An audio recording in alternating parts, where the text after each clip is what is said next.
All right. All right. Make sure our sound works.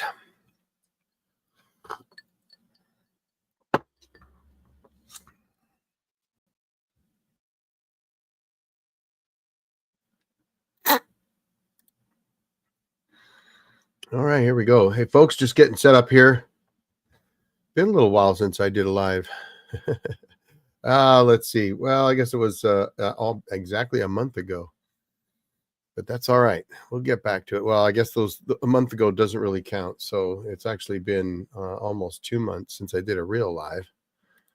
So we'll get going here. Be sure to let me know who's on so I know who I'm talking to. And if you got questions, throw them out right away. I will answer any questions you've got, regardless of what they're about. I'm just trying to get set up here and figure out where I'm at and what I'm doing tonight. Having not done a live in a while, it always takes me a minute to get things figured out. And I've got a bit of a cold, so you're going to hear me probably clearing my throat. I'm almost over the cold, though. The grandsons gave it to me, I think. It's the Canadian crud. That's what I'm calling it. But I'm almost over it. It's been almost 2 weeks, though. It's been crazy. Hey, Chris, how are you? Yeah, thanks for watching. I appreciate it. And if you got questions, throw them out there, or comments, or whatever. You know, I answer any questions. So if you haven't been on one of my lives before, folks, I'm not shy. I'll answer any questions you have. I used to drink bourbon all the time during my lives, but I don't drink it anymore. So there's no point in asking me what bourbon I'm drinking because I'm not drinking any. Or actually, I call this my virgin bourbon. If you've never heard of a virgin drink, it's without alcohol. But oh my gosh, it's been crazy. Almost 2 months since my last live too. So that is just crazy. I used to do lives about twice a month, and I kind of got away from it. I was doing the forestry and sawmill roundtable with the guys every month, and that kind of got in the way of me doing my regular lives. And for those that watch the channel today and didn't, say 2 or 3 years ago, I used to do a lot of sawmilling. That's actually what I built my channel on. And so I was always doing those kind of sawmill forums and that kind of stuff. But unfortunately, my beat up old body is not letting me do that, as a business anymore. So I still do some sawmilling, and you'll see some sawmilling in some of my videos, but it won't be there as often anymore for sure. You built your first system watching me. Well, that's awesome. Tell me about that system and how's it going? How's it doing for you? And when did you start watching? I'm curious now. You know, I started doing off-grid power videos quite a while ago. I just didn't do them very often. And it was always an area that I wanted to get into on the channel, but I was doing so much sawmilling that it was sawmilling, 2, 3, 4, 6 in a row, and then maybe a cabin video and maybe something about the cabin being off grid or something about the power. And then it would be back to sawmilling because I was just doing so much sawmilling that it was just kind of a natural thing for me to do at the time. But I always wanted to get more into my building the cabin and the off-grid side of things because that's really what I'm more into. I mean, I love sawmilling, don't get me wrong. But the sawmilling I do because of the cabin and trying to be off grid and all that kind of stuff. So, you know, it's kind of a natural progression for me. But 6 months, oh wow, that's awesome. So 6 months ago you started watching and you built your first do-it-yourself system. Did you start because of power stations, or were you looking to build an off-grid system? I'm curious. And for anybody that's out there watching, be sure to throw your questions out right away. Say hi, let me know who's watching. Otherwise, I'm just talking to a camera, and it's more fun talking to a camera when I know a little bit about the folks I'm talking to, especially if you have questions, because I will answer them. But 24 volt, 10 kilowatt, okay, kilowatt hours, I'm guessing. I really like my 24 volt system. I've said a few times that if I did it again, I would go 48 volts. And I would, I think, but I do really like 24 volts. It's kind of happy medium between 12 and 48. It works really, really well. Very robust.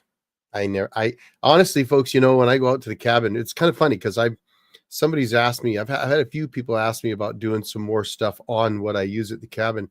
And it's been there so long and it's just running. It just runs. I don't have problems with it. Knock on wood, right? But so I just go out and turn the power on and enjoy my weekend and don't actually even think about it. So it's kind of funny, something for the home. Okay. I my main house. So I don't live at my cabin full time anymore. I did, but I don't now.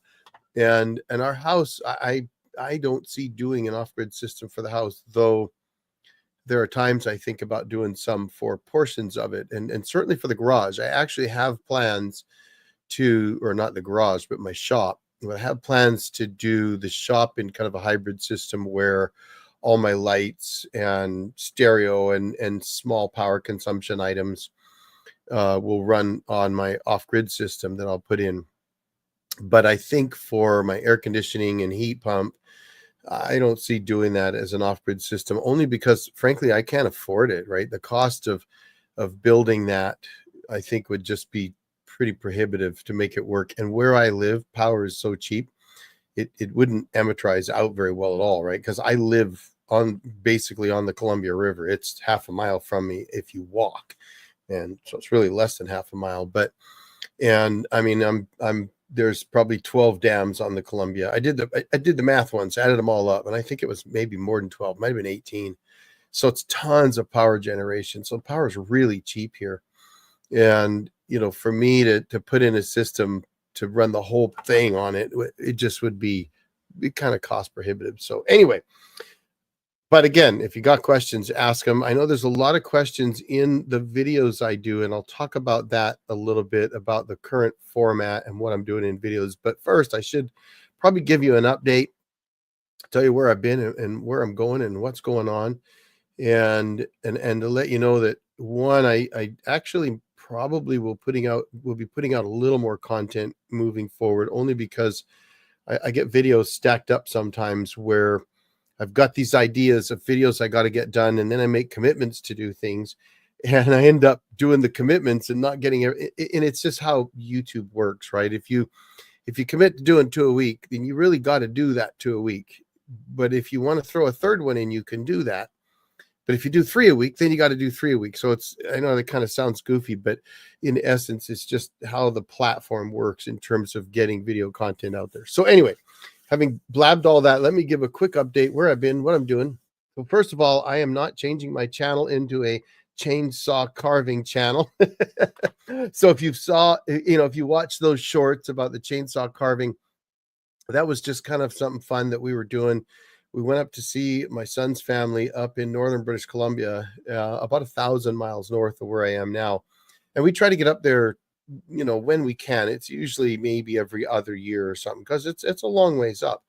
And we planned this year to be there during the international world championship chainsaw carving competition, because we'd seen all these carvings up there when we went and visited him, and thought, gosh, it'd be fun to go up there when they're actually doing it. Well, so we got up there this year during the actual competition, and it was a blast. So if you've ever been to a chainsaw carving competition, I suggest you go watch one. They're amazing, especially if you do one with world-class carvers, because holy cow, it's amazing what they do with chainsaws. Now they do get to use other things other than just chainsaws. That's something I actually didn't know, but it makes sense. They can use sanding wheels and grinders and things like that, but the main carving all has to be done with just chainsaws.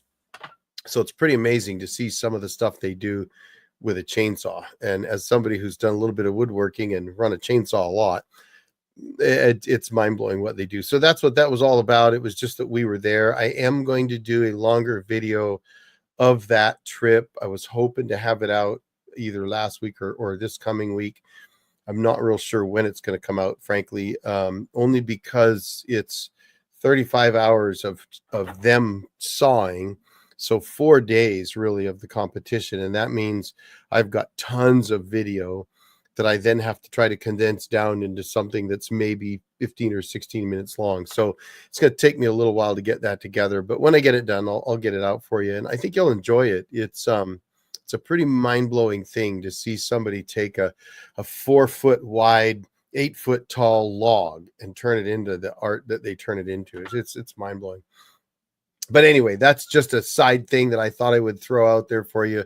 It has nothing to do with power, though I will tell you, one of the things that I asked him was, on the first day, of course, they're all gas-powered chainsaws, and I asked him, I said, "So here's a question, is anybody using battery-powered saws?" And the guy I was talking to said, "Oh, yeah, wait until tomorrow when they start doing the fine work. Everybody here probably be using battery-powered saws," and he was right. It was pretty impressive to see, and I think one of it was high RPM, and two, that instant on and off type stuff seemed to really come into play there. So it was interesting. Small saws, yeah, a lot of battery powered saws, and it would have been fun to set up like an off-grid system to charge the batteries up while they're there, especially because it's so far north. Right, this time of year they get so much sun. I talk a lot about peak sun hours in my videos, and how, in the best case scenario, you might get 4 hours of sun. Well, that's kind of an average depending on where you live in the lower 48. But up there, this time of year, they can get hours and hours and hours of production. In fact, I put some pictures out, and I think it might have been on my community page, of powering up my power station that I was using with a 400-watt panel that I just laid on the ground. And the sun angle was so high that it just did, laying it on the ground, I was getting great production off of it.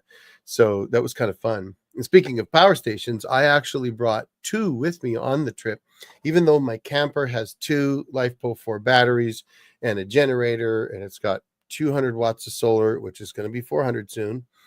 But I knew that we'd be dry camping in at least one campsite on the way there. And depending on the weather, I might want to run some air conditioning. And I brought along a portable air conditioning unit that I've been testing so that I could run that off a power station.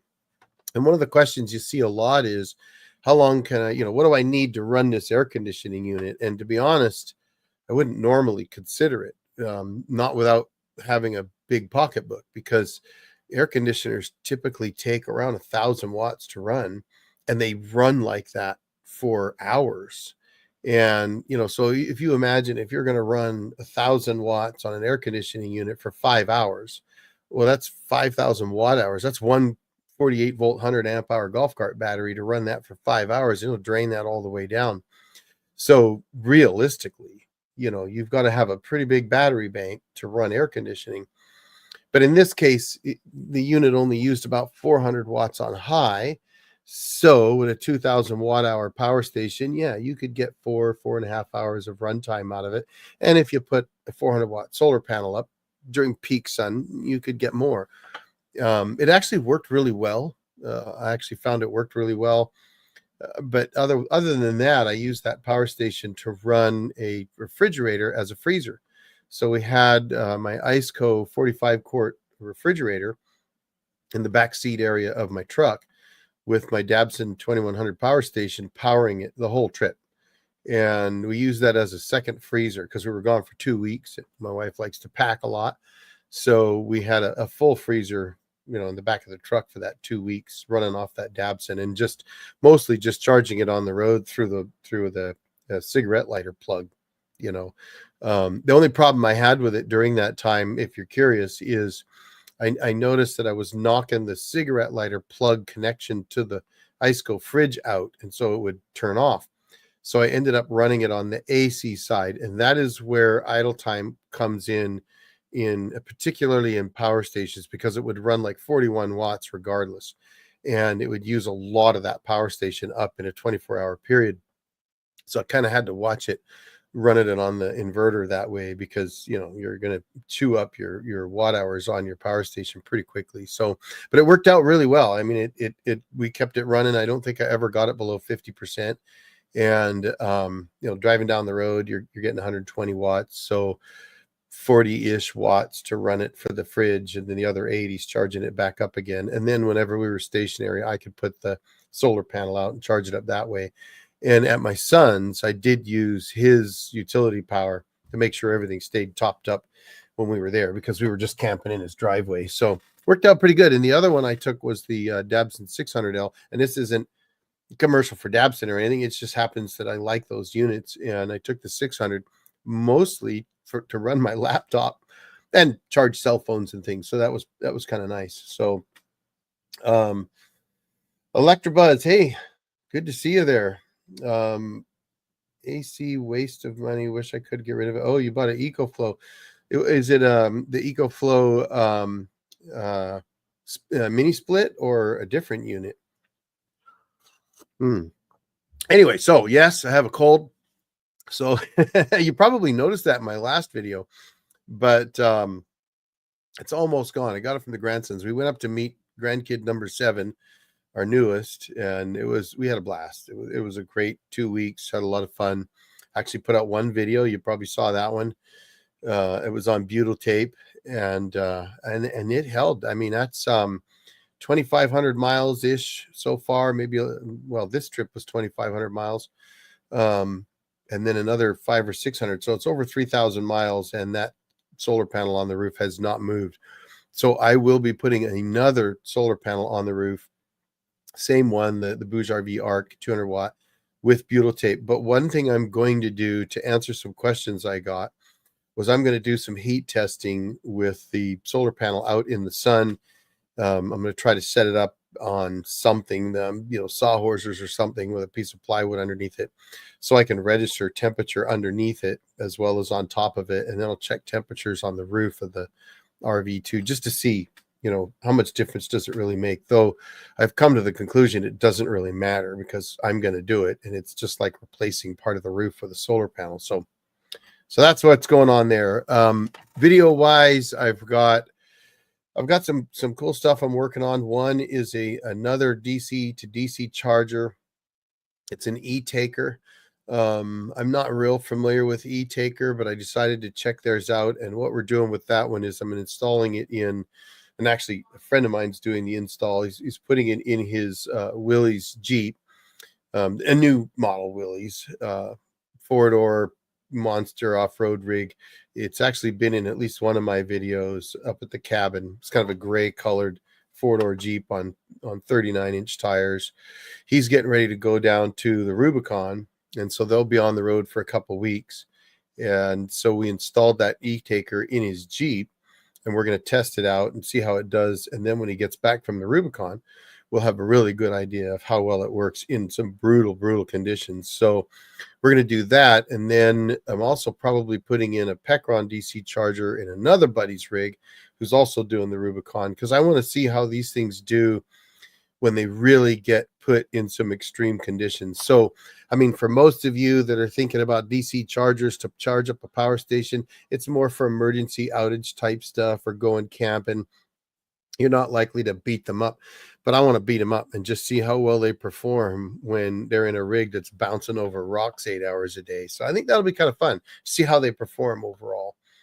And then I have, I've been testing the Bouge RV portable air conditioning unit. And honestly, I like it. I never, ever would have dreamt of putting air conditioning in a tent, in an RV. Yeah. But in a tent, no, but they actually say you can do that.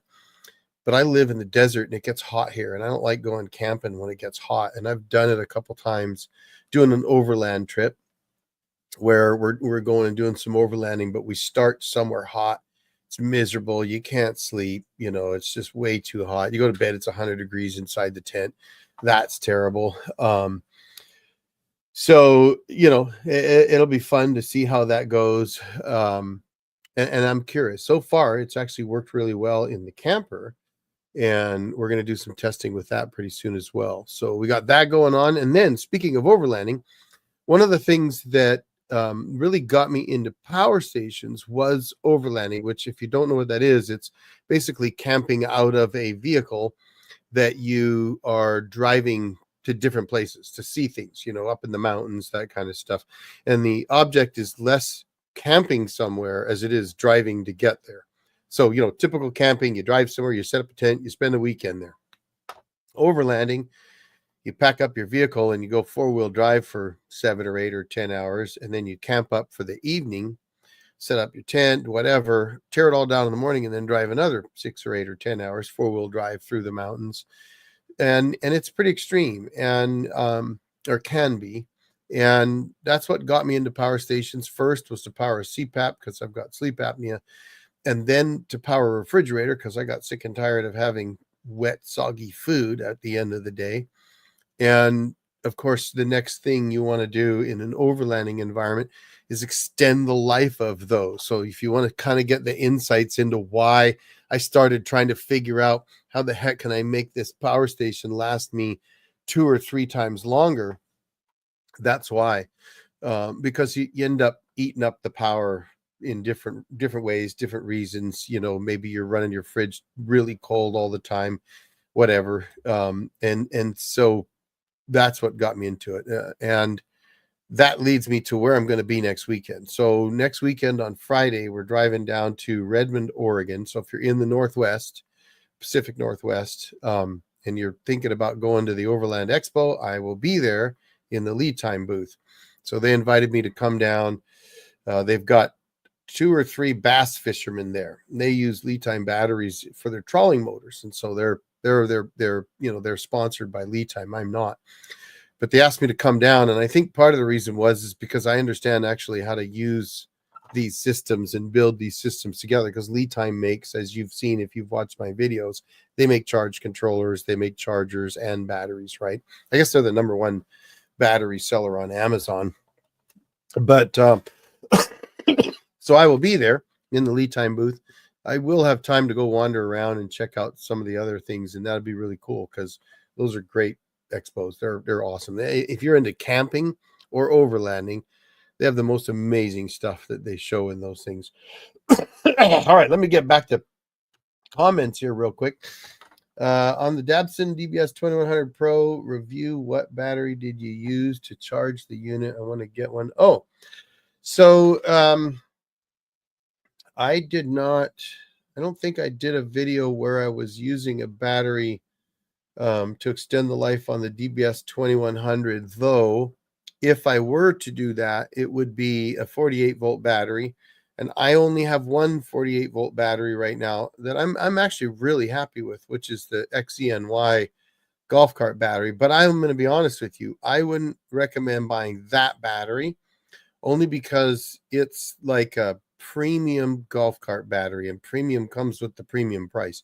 I don't think you need the crash proofing and the fireproofing that particular XCMY battery has in it. It literally has fireproofing built into that case, as well as some serious anti-vibe stuff, because it is meant to be abused on a golf course. Now, I mean, that's a great battery to have because it's got fire suppression built into it.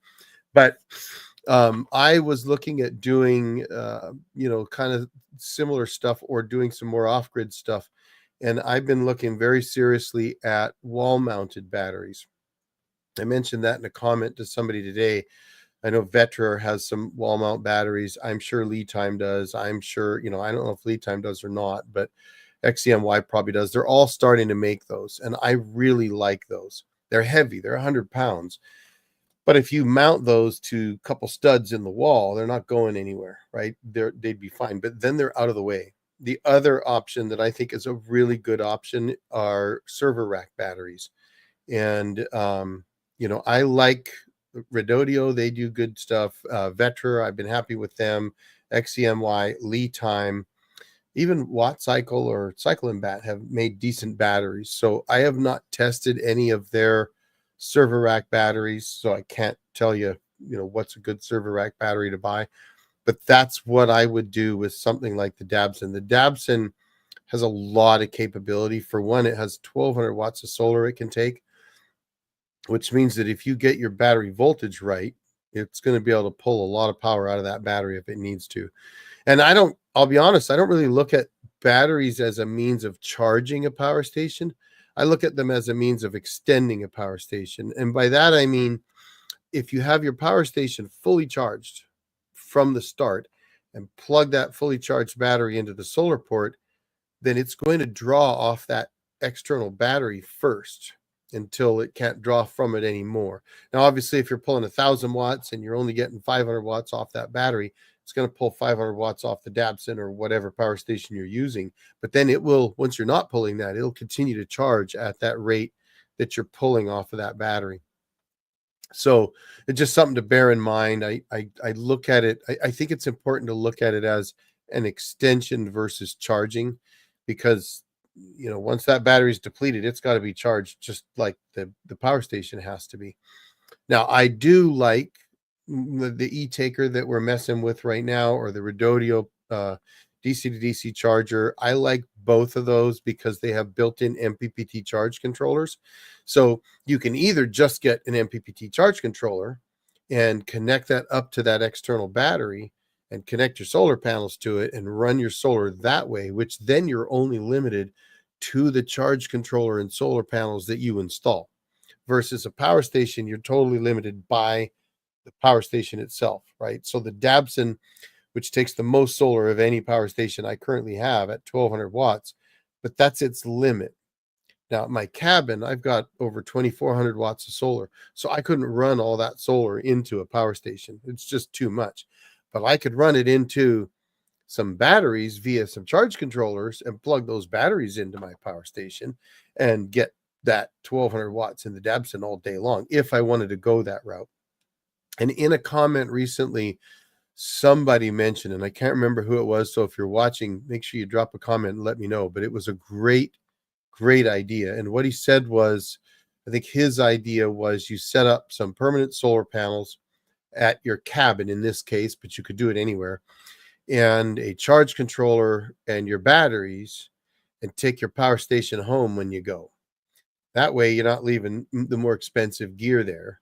And then when you go to your cabin, you take your power station with you, you plug the batteries into the power station, and you've got all that extra reserve power. But if I were going to do that, then I would definitely want something, and I'm not trying to plug Dabson right now, but 1200 watts of solar is a lot. So if you can get that on an EcoFlow or a Blue Eddy or whoever, to me, the more solar power input that system will allow, the better.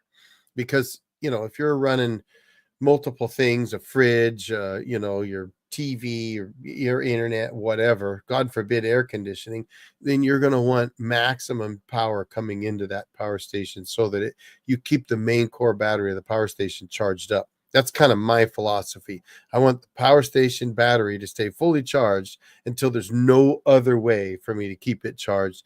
Then, okay, it can drain down. I hope that makes sense. It's just a kind of a philosophy thing. Oh, Chris, you built a portable unit. Okay, that's good. That's awesome. Yeah, I've had fun with mine. I'm actually looking at putting a charge controller on mine now. Probably not one of the ones I have hanging on the wall, just because they're big and bulky. So I'm actually looking at one of Lead Time smaller charge controllers. I think I'll mount that on the back, and I may swap out and get a different charger. Lead Time actually has a mountable charger, and one of my viewers, maybe Electric Buzz, could have been you. One of you guys told me that Lead Time actually has both a handle type that I have and a mountable type. I didn't notice that when I got the handle one, and so I might switch to that so that eventually I'll take that little do-it-yourself power station I built and make that into some kind of a portable setup. Maybe put some wheels on the bottom or something. But all right, what else we got here? Let's see. That'll be some good. Yeah, I'm telling you what. Now I won't have video to share of the Rubicon. I don't think I might. I'm not going to be there myself. To be honest, I'd love to go run the Rubicon. My Jeep would do it in spades. I would probably need to throw a skid plate under the oil pan, but otherwise my Jeep's set up to go do it. But I'm not set up to go do it. I'm good for about 4 or 5 hours of wheeling. After that, this beat up old Jarhead body of mine don't like it a whole lot. And so I couldn't do the Rubicon. It's 3, 6 to 8 hour days of hard wheeling. I'd come out of there in a stretcher. So Louisiana, Sinister Silverado, right on, Louisiana. Good to see you. Into solar for hurricane preparedness. Okay. That's I like to try to help people with that. Utah Mike, nice to see you. Chris, AC, AC, the portable unit. Oh, gotcha. Okay.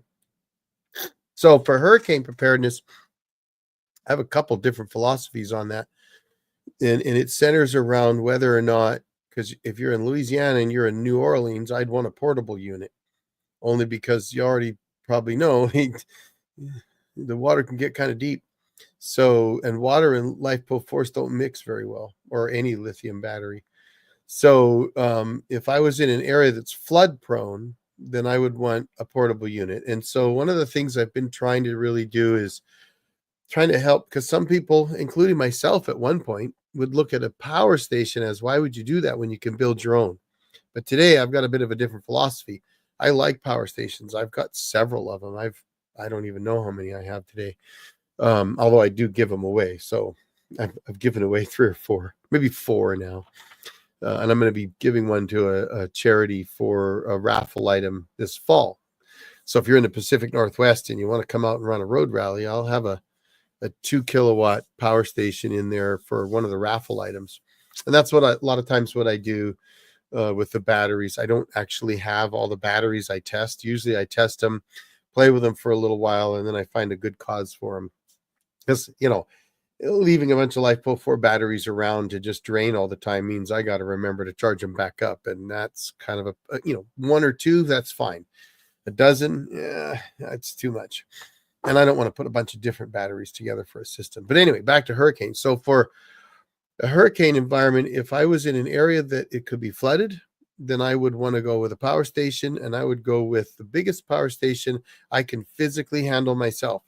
And I think that's one of the things that's often forgotten, is that the bigger the power station, the heavier it is.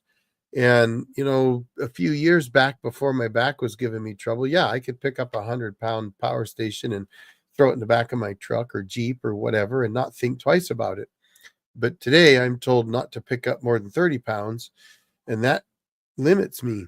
So, if you're physically able to pick up a power station with a 3,600 watt hour battery, awesome, more power to you. And I would definitely consider something bigger like that. But the key for me on power stations is inverter size, because you want an inverter big enough to run everything that you need to run, not necessarily want to run.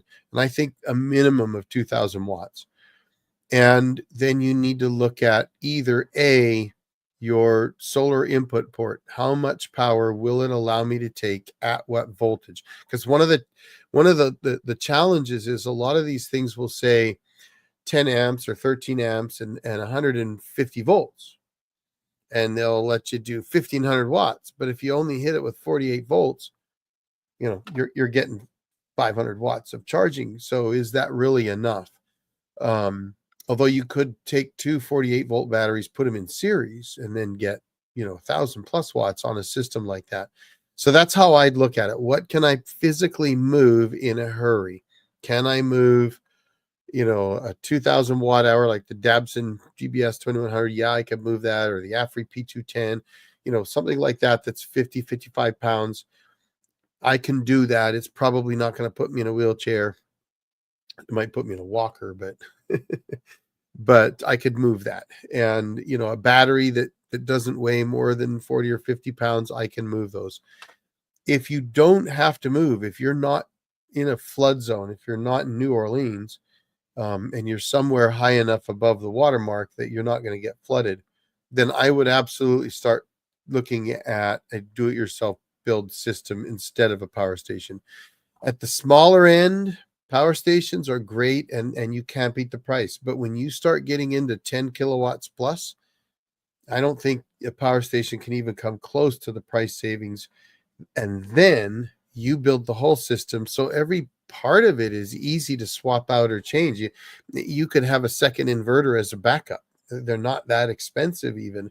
Or you just buy really robust equipment, like at my cabin, where it just runs and runs and runs, and the years continue to tick on, and it continues to run. And by doing that, it gives you more flexibility, right? You could start off with 10 kilowatts and then double that in a year if you wanted to.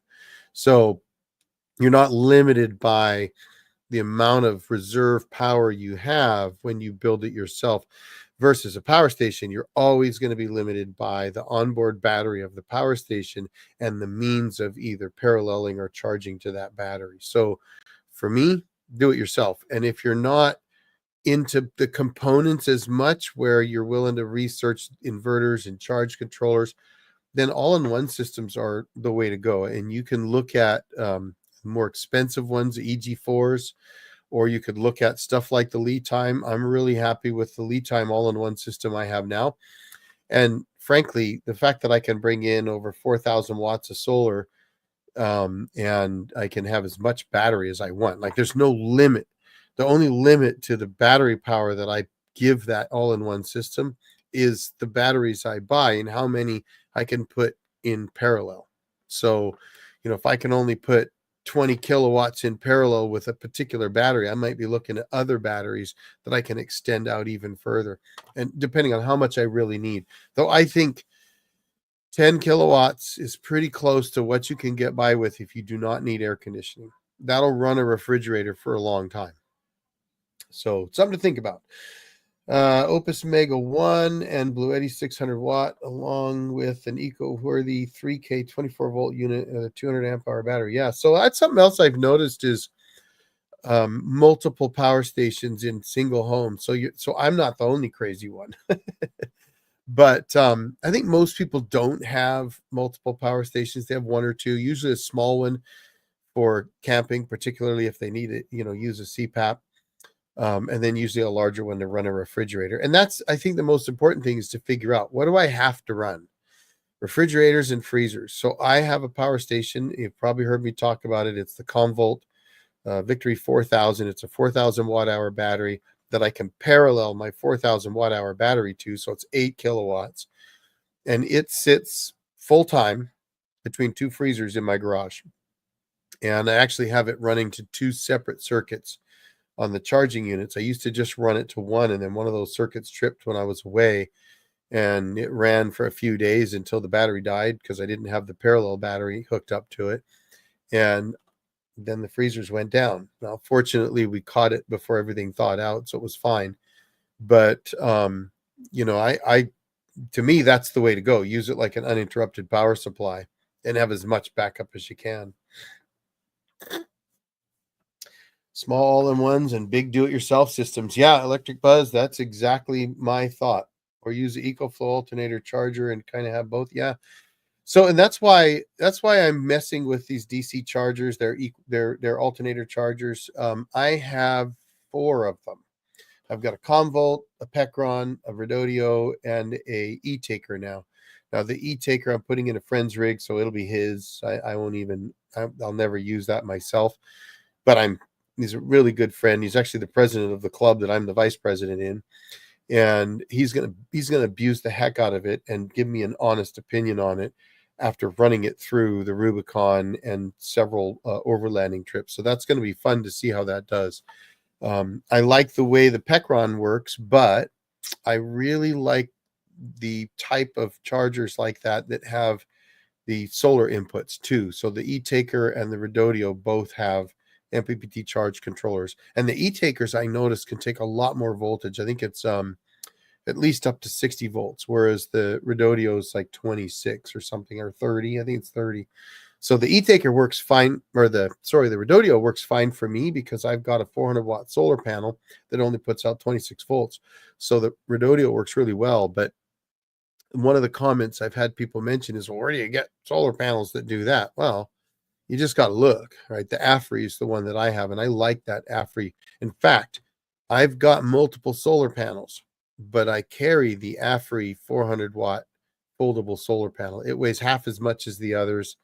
It works great. I've abused the heck out of it, and it doesn't have blemishes, whereas I've got an all powers. I think I used it once, and it's got some blemishes, and it weighs way too much for me to carry around. So I'm going to either raffle that one off or give that one away to somebody, but it's got some blemishes. So it'll be to one of my 4x4 buddies, let them go beat it up. But you can find them. But if you've got charge controllers that can take way more voltage, those are easier to find panels for. At what point do you go to bus bars when paralleling? So that's a good question. I'm going to pop that one up because I'll be honest with you. I went through bus bars and went through probably three different stages of using bus bars. My original system, I started with 6 golf cart batteries, went to 8, then went to 12. And I built 2 copper bus bars, which is the kind of stuff we did in the telecom world that I worked in. And the first mistake that I made, even though I thought I had mitigated it, was landing those strings of batteries at different distances from each other, even though they were equidistant. What I did is I actually had the two bus bars, positive and negative, and I landed each of the batteries evenly on those bus bars, about 6 inches apart. And then I had the positive draw off of one end of one bus bar and the negative draw off the other end. And I thought that would cause that to equally draw in all three battery strings. It did not. And I ran into trouble constantly with one battery string being drawn harder than the other two. So I ended up shortening those up, and that didn't work. And I ended up landing all three strings of batteries on the same lug, and that solved that problem. Well, then when I moved to LifePo 4s, I went to the big battery 24-volt mules. The big battery store sells bus bars for those, and they are small little square bus bars. They're in some of my videos when I'm in that back room at the cabin. I might have to do a video showing those. I could do a review on the big batteries. I like them, by the way. They're expensive, but I like them. But that bus bar they're really, really equal. So I think that's the important thing. If you put in bus bars, which anytime you parallel, I like to use them, but you have to make sure that your parallel strings are exactly the same distance apart from where you're drawing off that bus bar. You can't have one string closer than the other. And I know some guys say that doesn't matter. It's like you parallel two batteries, and I say draw off positive on one and negative on another, and guys will say, you don't have to do that. I don't agree, and only because over 15 years of, well, 14 anyway, running lead, or 13 and a half running lead batteries, and 30 years in telecom with lead systems, you always end up with problems, and it's just better to do it that way. So if you're paralleling, then I like the way the big battery store does theirs. You'd have to go there and look. I don't even know if they have them on there anymore, because mine are a couple years old now. Things have changed a little bit, but they do have some bus bars there, and you can make your own. But the key is that you've got to have everything equidistant. That's really, really important. If you're running serial strings, so for example, maybe you're running 4 12.8-volt LifePo 4s in series to give you a 48-volt string, and then you're going to run 4 strings. Obviously, you got to run bus bars. And again, the key there is equidistant. Though I think with LifePo 4s, it's less of an issue than with lead. I still think it's really important, and I would keep them short as possible. Frankly, if I was to do my own today, I'd have my studs so that I'm landing each string of batteries exactly next to the next one. Bang, bang, bang, right tight together. That's just the way I would do it, because my experience has taught me that you end up with strings that are drawing unevenly if you don't get them as close together as possible. So that's my thoughts on it. I'm not an electrical engineer, though, but that's just what my experience taught me. Let's see. Convolt with some questions. They're amazing people. Yeah, I'll be honest. I think Convolt is a great company. I think they've done really well. I know they were coming out with a new 4200 system. I haven't seen it yet. It's probably out there, and I've just been too busy to check it out. But they've been really good. Packing for family reunion. And oh well, Bill, enjoy. And if you're far, it makes me wonder, is that a Håkanson? That must be a Norwegian name. Mid north of South Australia here. Hey, how's it going? South Australia. I'm not that familiar with Australia, so I'm wondering if that's really deserty right there. I think it's pretty dry, but I'm going to tell you a funny, and you guys, Aussies probably hate this, but my wife and I were really bored a couple of weeks ago, and we're just flashing through stuff, online. We don't have regular TV, internet TV. It's all we have for 20 years. And we saw Crocodile Dundee come up, and I started laughing, and I was like, that was a great movie when it came out. So we ended up watching it. It was fun. I had a good time. It's about all I know about Australia. That, and well, my mini's from New Zealand, but I know, you've got some great racing down there, and I've been big into racing. Let's see. I run my fish and shrimp breeding shed using a 1500 jump Votemon and a 135 amp lithium batteries run from solar straight in. Yeah, that's a great way to do it. I think, aren't those Votemons really the same as the Afri? I know there's another one. I think it's the Fozzybot. I bet they're made in the same factory. I'm not sure about the Vitomons or whatever they're called. They've offered those to me to review, and I've just turned them down, as well as Fozzybot. I do get offers to review. To tell you guys the truth, I turn down more than 95% of the offers I get, and it's just, one, I'm not a review channel. I don't want to always do reviews. So if I do a review, the truth is the reason I'm doing it is because there's something about that item that I personally think would be fun, might be interesting to check out, could be good. Like the Dabson stuff. I actually have another Dabson. I'm going to take a look at it. Still in the box. Haven't opened it up. Brand new unit. Just came out. I think their official release isn't until July 8th, though I have seen some advertising on Facebook already. But, when they first came to me, I really liked what they were doing. And there were some features on their power stations that I wanted to check out. I'd seen them advertised for a long time, and I thought, what the heck? Let's check them out. So, and what I'll usually do is I'll get them, I'll play with them, I'll use them for a while, I'll do a review on it to let you know what I think, and then I beat them up some more, and I've really beat those Dabsons up since my review, and they have not disappointed me at all. I've been really, really happy with them. That's what I'm carrying now. I think they make great units. So just an FYI if you're curious. Not desert, eh? So not desert where I am. Small town tucked in under Flinders Ranges, 2 hours north of. I'm gonna have to look that up because I don't know Australia well enough. And I grew up racing, and my dad raced MGs, and then I started running autocrosses and sprints and stuff in Mini Coopers, and that was my big thing. So if you saw I did a memorial video for my dad recently at a hill climb in British Columbia. Oh man, it was so awesome. But it made me want to go back and do it. So I've got a Subaru WRX, and I'm actually going to take it out and run some autocrosses, I think, in August. So it's been about almost 25 years since I did that last. And if anybody's ever done slaloms, autocrosses, rallies, sprints, whatever, I used to get into all that stuff.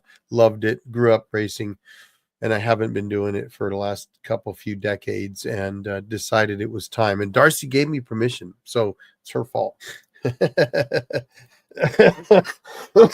Oh, excuse me. This cold is kicking my butt lately. So don't worry, I won't be videoing my autocrossing adventures. I don't, you got to go out and do things and have fun. And that's one thing I always say, life has got to be, you got to do more than just work and do nothing else. But yeah, so Overland Expo next weekend, another upgrade on the camper with a bunch of testing on that flexible solar panel. One of the things that was mentioned about the flexible solar panels was that you can scratch them up, not these ones. I've walked all over this one, tried to scratch it with a screwdriver and a knife. And there's another channel, I think it was Hobo Tech, actually tried to shoot one. I didn't see the video, but I heard about it. And I did see where he was trying to jam a screwdriver in one, and he just couldn't do it.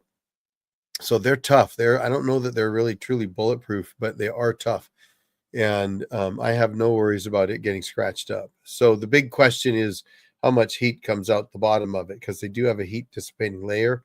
Does it really work? I don't know. I'm going to test that and find out. So that'll be interesting to see. But any other questions? Don't be shy. Ask your questions, because I will answer them. Even about YouTube, I'm not shy. I'll tell you whatever you want to know. What else do we got going on here? So we've got the AC unit, another Dabson, the E-Taker. So another thing that I'm going to do a video on, I was asked about it. And actually, I said I would talk about video formats a little bit, because one of the questions that I often see, or one of the comments I often see is, you could put so much more in this video. Well, the truth is, a lot of times I do. You just don't get to see it. And the reason is it's because the way the YouTube platform works. If I put out a video that's, say, 25 minutes long or 30 minutes long, but most users only watch 5 or 10 minutes of it, well, then the video only gets 100 views and nobody will ever see it. If I put out a video that's 10 minutes long and they watch 5 minutes, then it'll get out there 2 or 3 or 10 or 100,000 views, and lots of people will see it.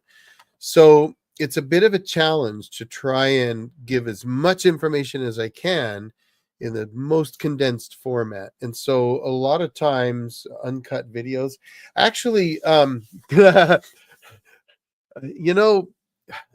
one of the things I do for my members, though they're still edited, but they actually get the early versions of videos, often that are longer. And I've been telling myself I need to take those uncut ones and just compile them and send them up for members so they can see them. I'll be honest with you, I'd be really surprised if anybody watches the whole thing. And the reason is I make a lot of mistakes.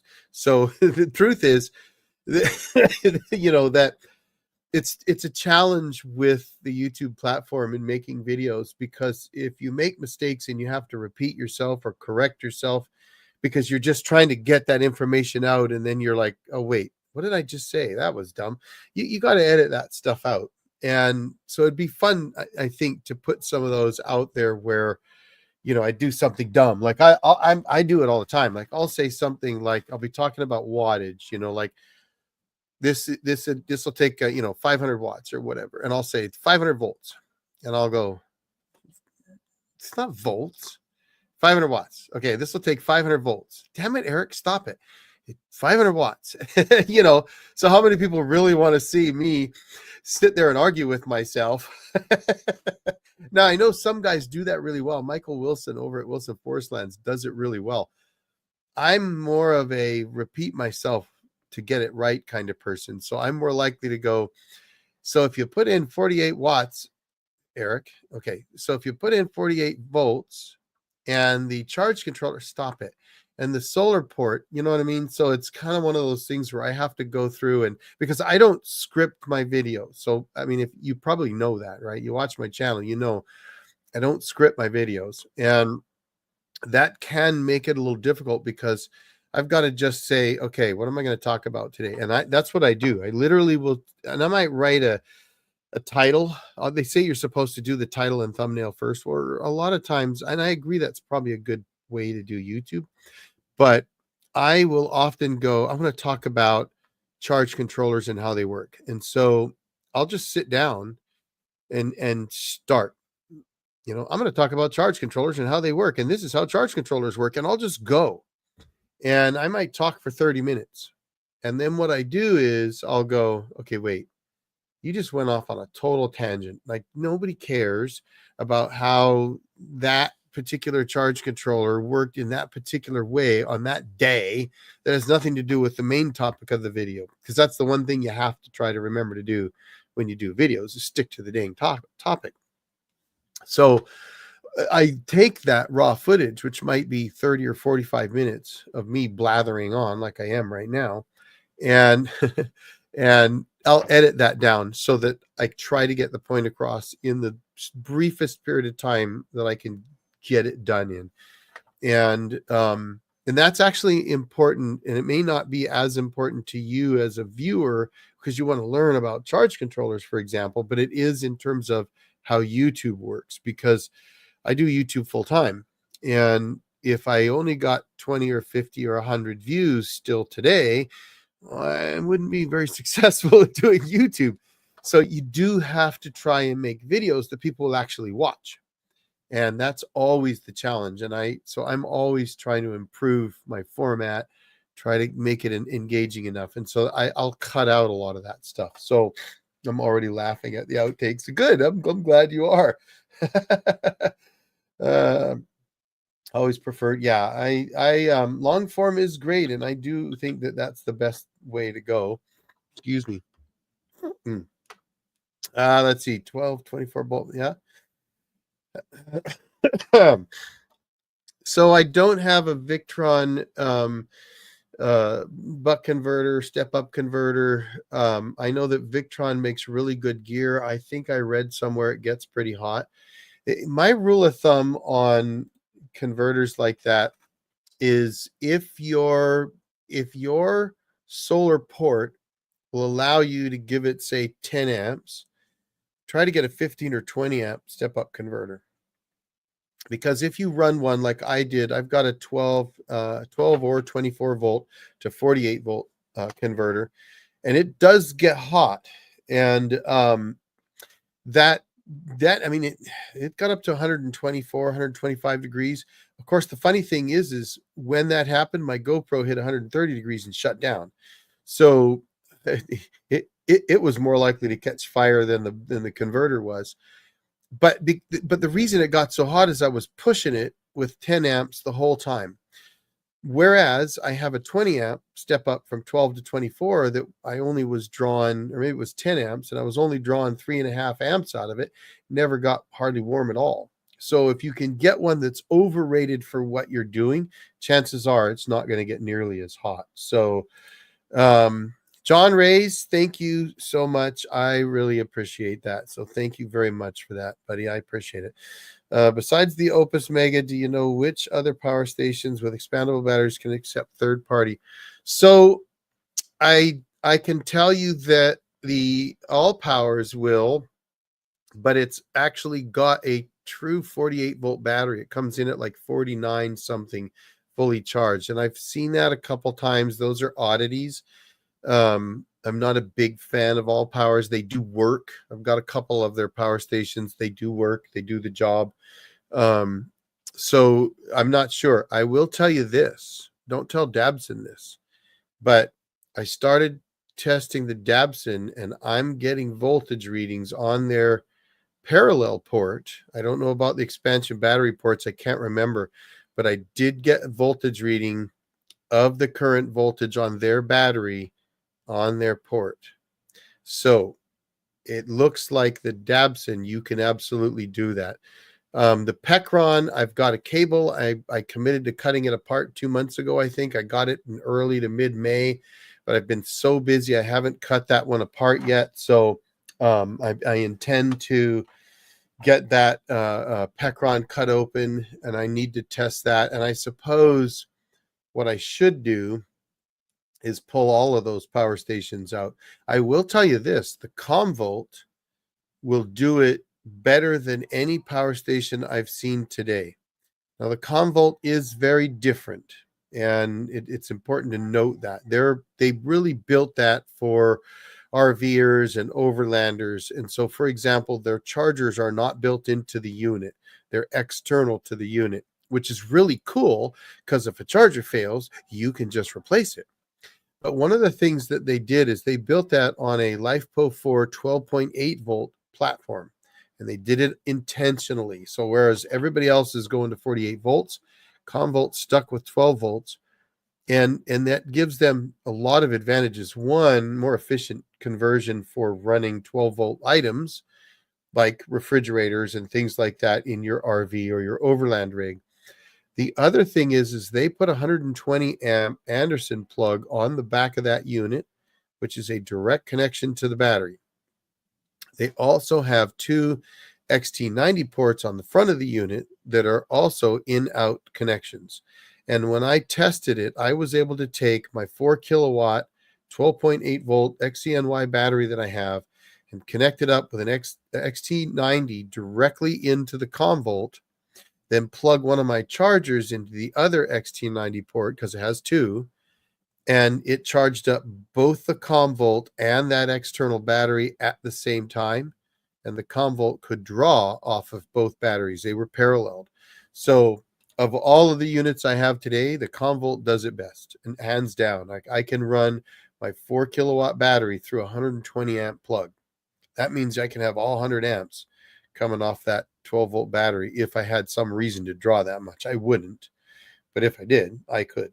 So that's Comvolt's got them all beat, but it looks like Dabson, I think the Pecron, the Opus, they all do it.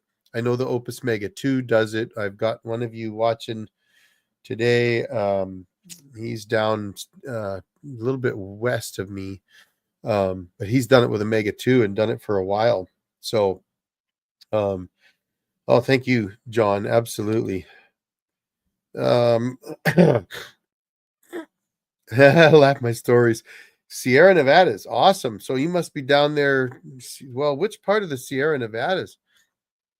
I'm thinking, are you in the northern part of California, or are you down a little Lake Tahoe area down south? Let's see.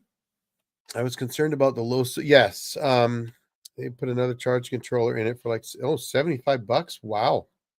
So here's the thing about that. Yes, the Convolt only has, I think, a 400 watt or 500 watt charge controller, but you've got a 120 amp Anderson plug off the back of that thing that goes directly to the battery. You could put any charge controller you want on it. I mean, I could take my Morningstar charge controller and run a 1,500, 2,000 watts of solar through it, right through that Anderson plug, and charge that battery all day long. I haven't tried it, but I do know that that is a direct connection. So you could also run it through the XT90s.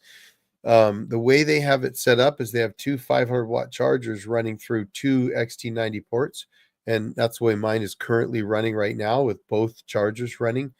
And I have them on two separate circuits, like I mentioned earlier. That way, if a GFCI trips, that other charger's still running. So if all my power drops, then okay. But no, I think if they're willing to change it out and give you 1,000 watts, 800 to 1,000, I mean, it's got 4 kilowatts. So I personally would want at least 1,000 watts of charging, maybe even more, but that's just me. So, but yeah, I mean, I could run, you could run a 500 watt.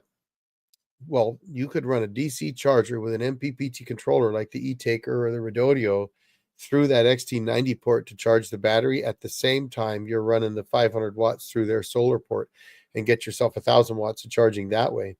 And then again, you've got that 120 amp Anderson plug on the backside. So, I mean, Convolt has done some pretty amazing things. It's that 4 kilowatt battery is heavy. I think it weighs 65 pounds. But man, they've done a good job. I know a lot of guys feel 1,800 watts of inverter that it has is a bit low, but what they did is they paired that with the battery. So a lot of these power station companies know that people want that big V8, right? And it's that Tim the Toolman Taylor thing. I've got a 2,000 watt inverter.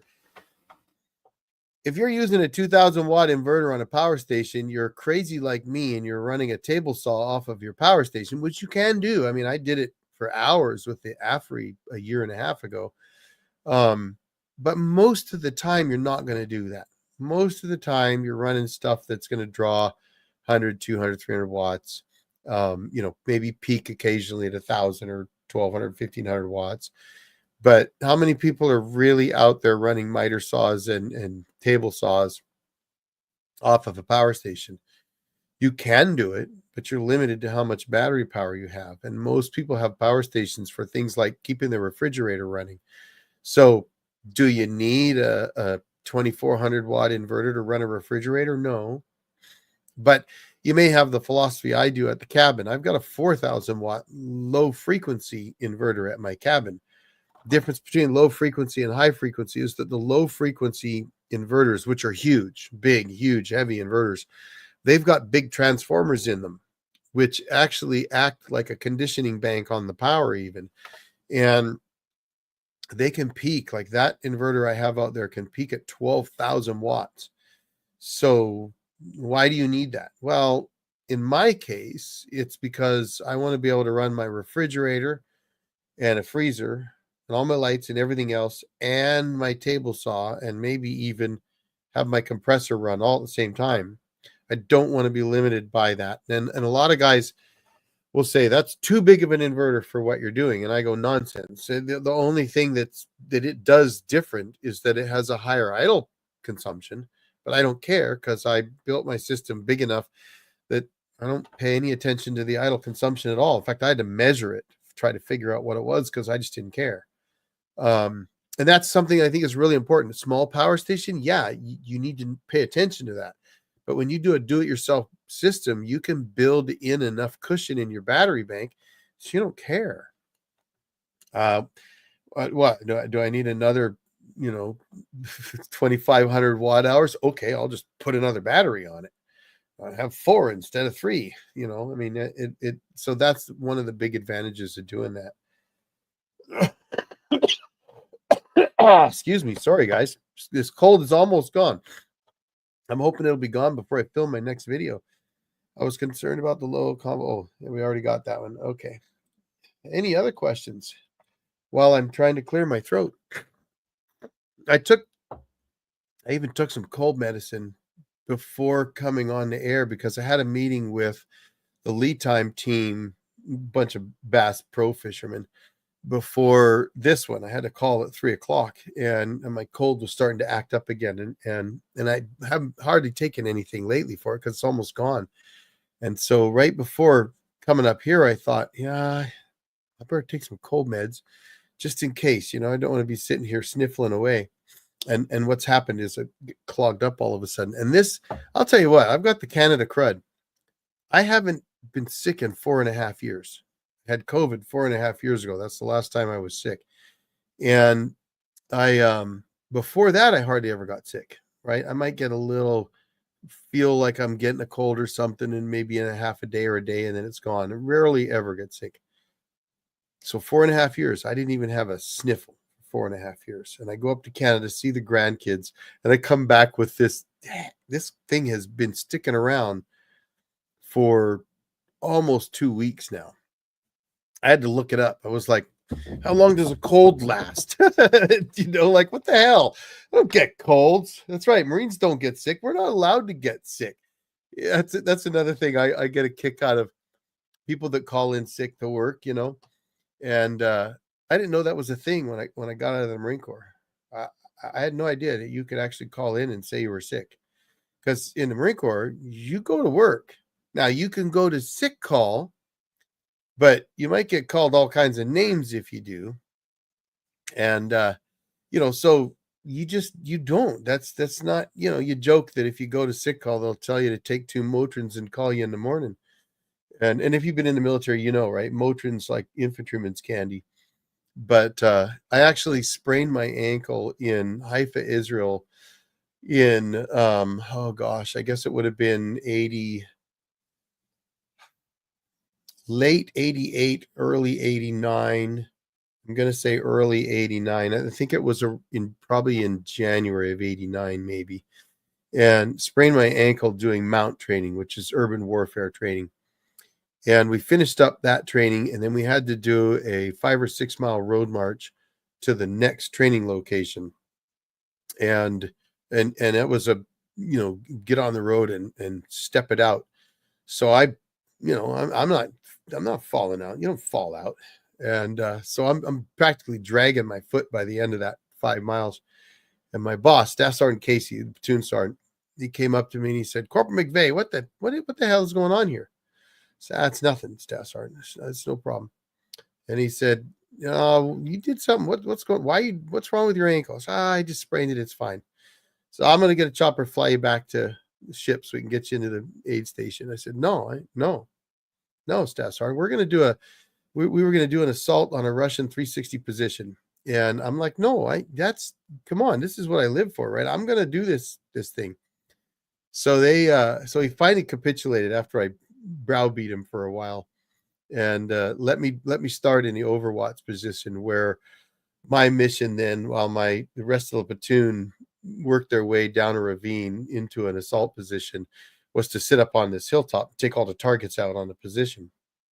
And I was a good shooter. I was a marksmanship instructor, so I could shoot pretty well.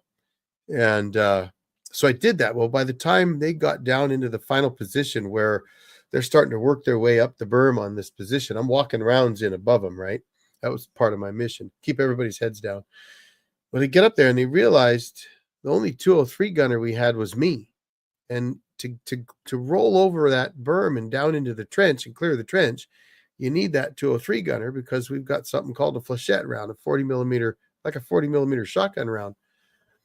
So I ended up having to run down there anyway, which is the part of the funny part of this, I guess, for me anyway. I thought it was kind of funny. So here I am with a busted up ankle, having refused to go to sick call because you don't get sick, right?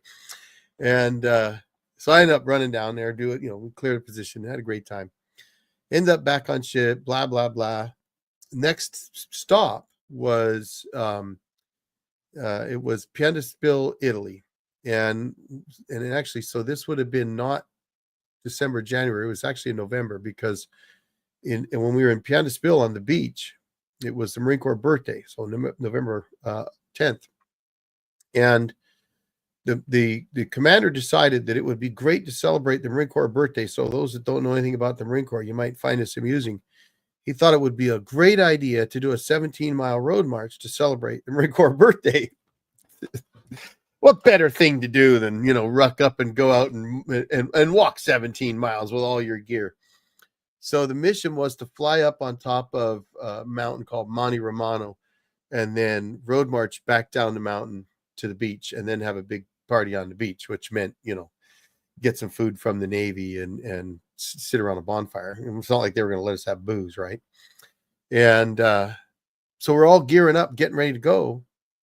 I can't find my boots. So I'm like, guys mess with each other, right? So I'm thinking all my buddies have pulled a joke on me and snatched my boots out of my shelter half because we were just on the beach, so we're running around in bare feet and stuff.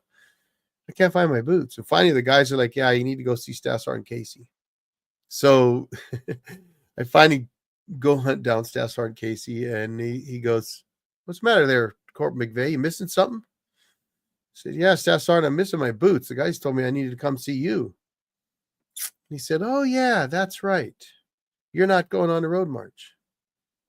And I'm like, bullshit. What the hell are you talking about, Staff Sergeant? Yeah, I'm ready to go. I'm good to go. My ankle's fine. Nope. You don't get your boots back until you agree to not. Now think about it. This is a Staff Sergeant talking to a corporal. All he's got to do is order me and I'm done, right? I mean, that's how the Marine Corps works. But we were a pretty high-speed unit. And he said, no, you commit to handling the gear, not going on the road march, and I'll give you your boots back.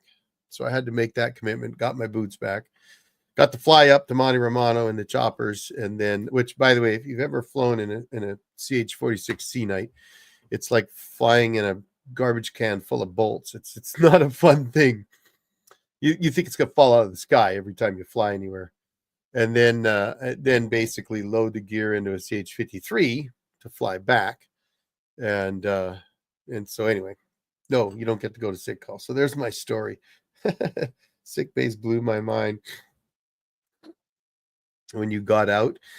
Yeah, right. Like people call out sick for things that now my wife won't call out sick. She actually got this cold too, but the only thing that happened to her was she lost her voice almost completely. And she was ready to go to work. She was going to go to work, but she has to answer the phone. So I told her, talk to your boss. He's probably going to tell you to stay home. So she stayed home one day until she got most of her voice back. And then that was it. Back to work. You don't take days off. There you go. A Marine Corps story for the day. Oh, yeah. I've probably got a lot. Oh, is that an 07 as in an officer? 07. That'd make you a colonel, wouldn't it? It's been a little while for me, but I'm thinking, let's see, 5, 6, or brigadier. Gosh, I'd have to think about that. And I got to do the math here. Help me out. Let's see, captain, major, lieutenant, colonel. Yeah, you'd have been a brigadier if you were in 07. All right, back to power stations and off-grid power. What questions have you got? What power station trials and tribulations? I've been asked to, actually got somebody asked me if I'd heard of a power station they were looking at on Temu. And I told them honestly, I won't buy anything from Temu. I just don't. They actually, believe it or not, they approached me probably 50 times. I tell them to no, go away. Because any channel that's over probably 1,000 subscribers, that at least gets a few hundred views on their videos, it's going to get offers like that. And I'm like, no, I can't do Temu. Sorry. Um, I looked at it when they first came out because, like everybody else, probably I was like, "What's the buzz?" And then I found out later that one of the ways they get around pricing is they ship to other countries, and then they ship in from those other countries, and that's one of the ways they get around it. And two, it's all stolen stuff, right? They steal somebody else's patent. In fact, Sun Gold Power, I don't know. I'm not going to say they stole it, so let me clarify that. But their low frequency inverter, the one I'm using today, is almost identical to the Ames inverter. I may have mentioned this in one of my previous lives. Well, I was on the phone talking to Ames after I blew up an old 2500 watt inverter, one that you see behind me on the wall in a lot of my videos. I blew that one up. But I blew it up doing something dumb too, by the way. But anyway, I asked them about the Sun Gold Power inverters, and they said, yeah, so we believe one of the engineers in China at the plant that makes ours basically got all the information about making ours and then left and went to work for Sun Gold Power and built the same inverter there. So happens. Oh, a man saluting. Oh, okay. That I see it now. I've never seen that before. That's a new one for me. That's cool. E6 Staff Sergeant. I'm assuming, were you in the Marine Corps or in the Army?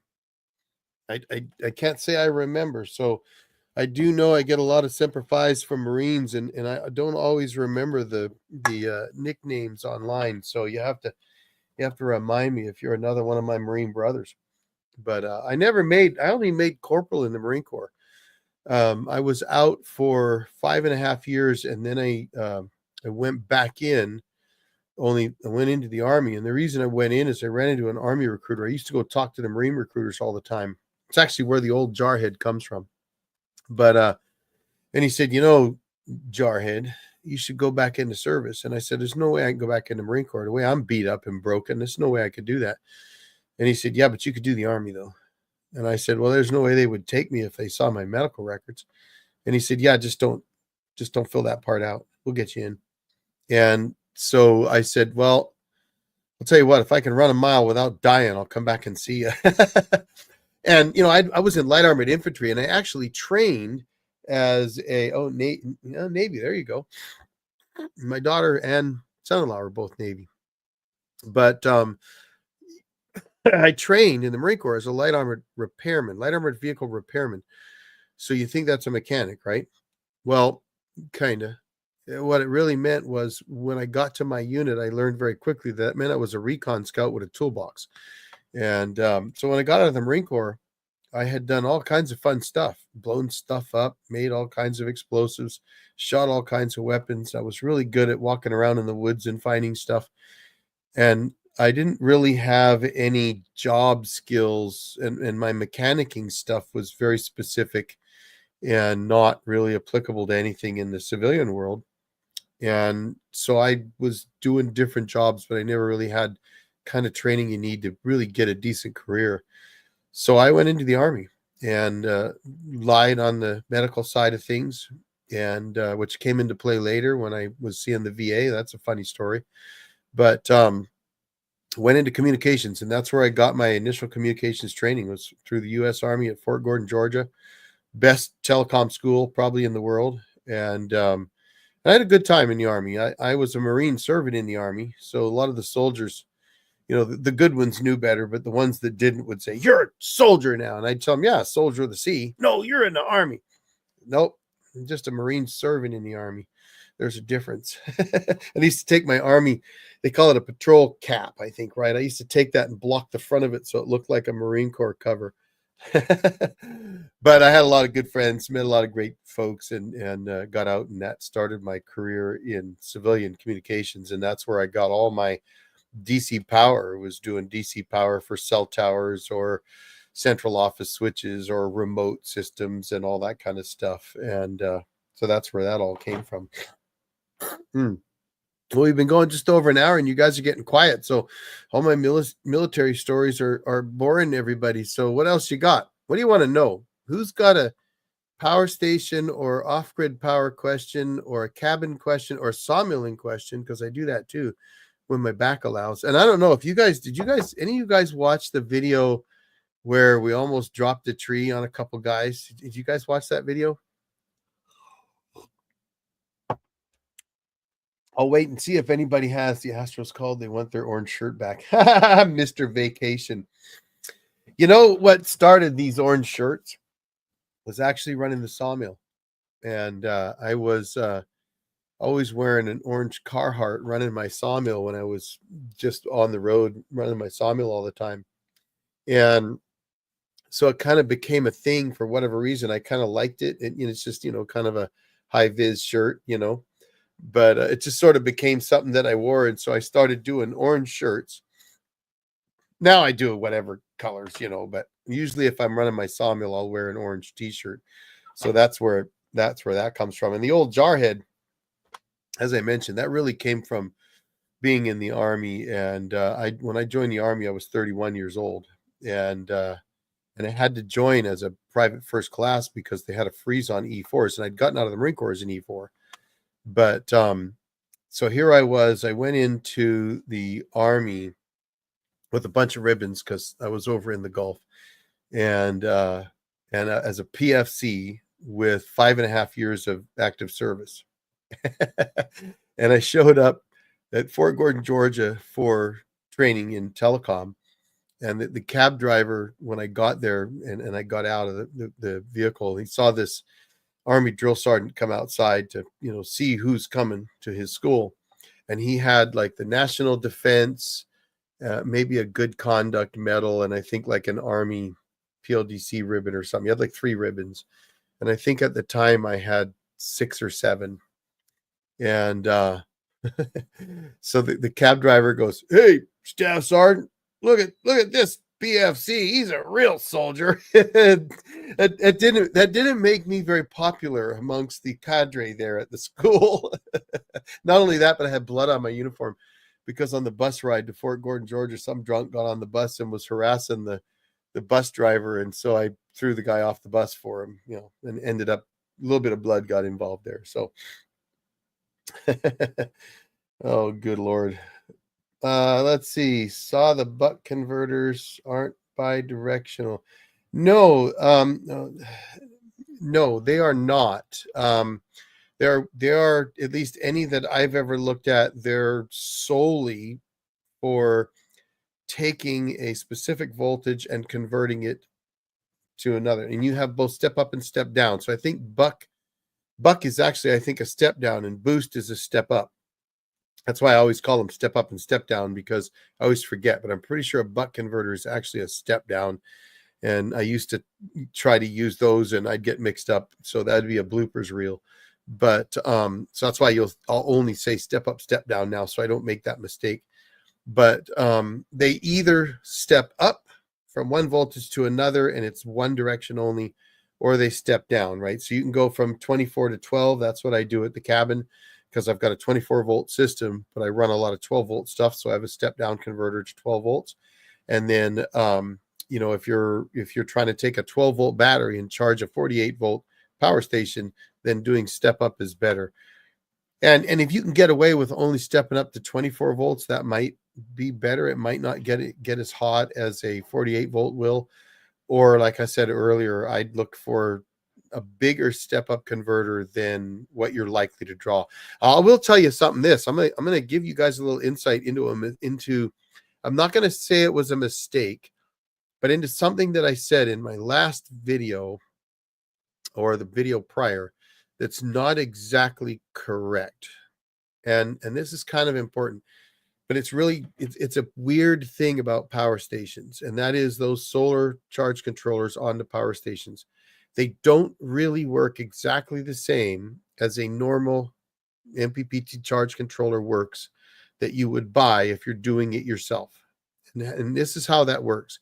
If you have an MPPT charge controller like my Morningstar that's up above me when I'm doing my videos, or the Outback or the Bateria that I have out at the cabin, they're going to be rated for maximum voltage, charge amperage, which is not incoming amperage, that is outgoing only, and maximum wattage. And that's actually really important because when you see, like I've talked about the TriStar charge controller that I have, that it's a 60 amp. It's the TriStar MPPT TriStar 60 amp controller. So it can provide up to 60 amps of charging to the batteries. It's not 60 amps of solar coming in. But I've noticed on these power stations that even though if they say, 100, a max of say 80 or 90 or 100 volts and 10 amps, that 10 amps should actually be the charging amps, not the incoming amps. But I've noticed that it appears to be both, and it's not exactly. And so this is a video that, it's just under 10 minutes, and I talked about it for 30 or 40 minutes. So here's a little insight for you. I was trying to work that out in a way that made sense, because it's hard to explain, because I've actually seen them provide higher charging levels than they're rated to charge. Like, for example, on the AFRI, it says maximum 500 watts, but it's maximum 500 watts coming in, not necessarily maximum 500 watts going out, if that makes sense. So it might say 10 amps at 100 volts and 1,000 watts maximum, but it may actually allow 15 amps at 50 volts. And I've seen this on some of these power stations where they'll say maximum 13 amps, but what they're saying is maximum of 13 amps at a maximum voltage. But at lower voltages, sometimes you'll actually get more amperage of charging out of them. So when I'm saying, if you take your battery and your power station says it has a 10 amp controller, then you can take that 10 amps and multiply that by the voltage, and that's the charging you're going to get, more or less. That's what I mean by that. Wasn't exactly right. It works. It does actually work very close, but you may see higher charging or lower charging depending on the power station, because that really should be the outgoing. So if you look at, like, if you go online, and I think this is why I'm trying to explain this, if you decide to do your own system, you're going to build your own, it's not like power stations. If they say it's a 50 amp controller, that's 50 amps going to the battery, not 50 amps of solar. It's 50 amps going to the battery. The solar is going to be restricted by the voltage, maximum voltage coming in, and maximum wattage that they will allow. And it's not linear, right? Like, say you have one that says maximum 150 volts and 10 amps. If it says maximum 1500 watts, but you put 100 volts into it, you might still get that 1500 watts, because it doesn't, that amperage isn't for the incoming side, it's the outgoing side. So I don't know if that makes sense. It's a little convoluted, and that's why I didn't have that video be 30 or 40 minutes long. All right, let's keep going. Nah, I live right next to Fort Gordon. Augusta is nice. Yeah. I actually I used to go out and play darts in Augusta. I was actually a top US dart player for a while. I was in the US top 100. Played darts for a lot of years and loved playing darts over there. Great place. I love the base too. Good base.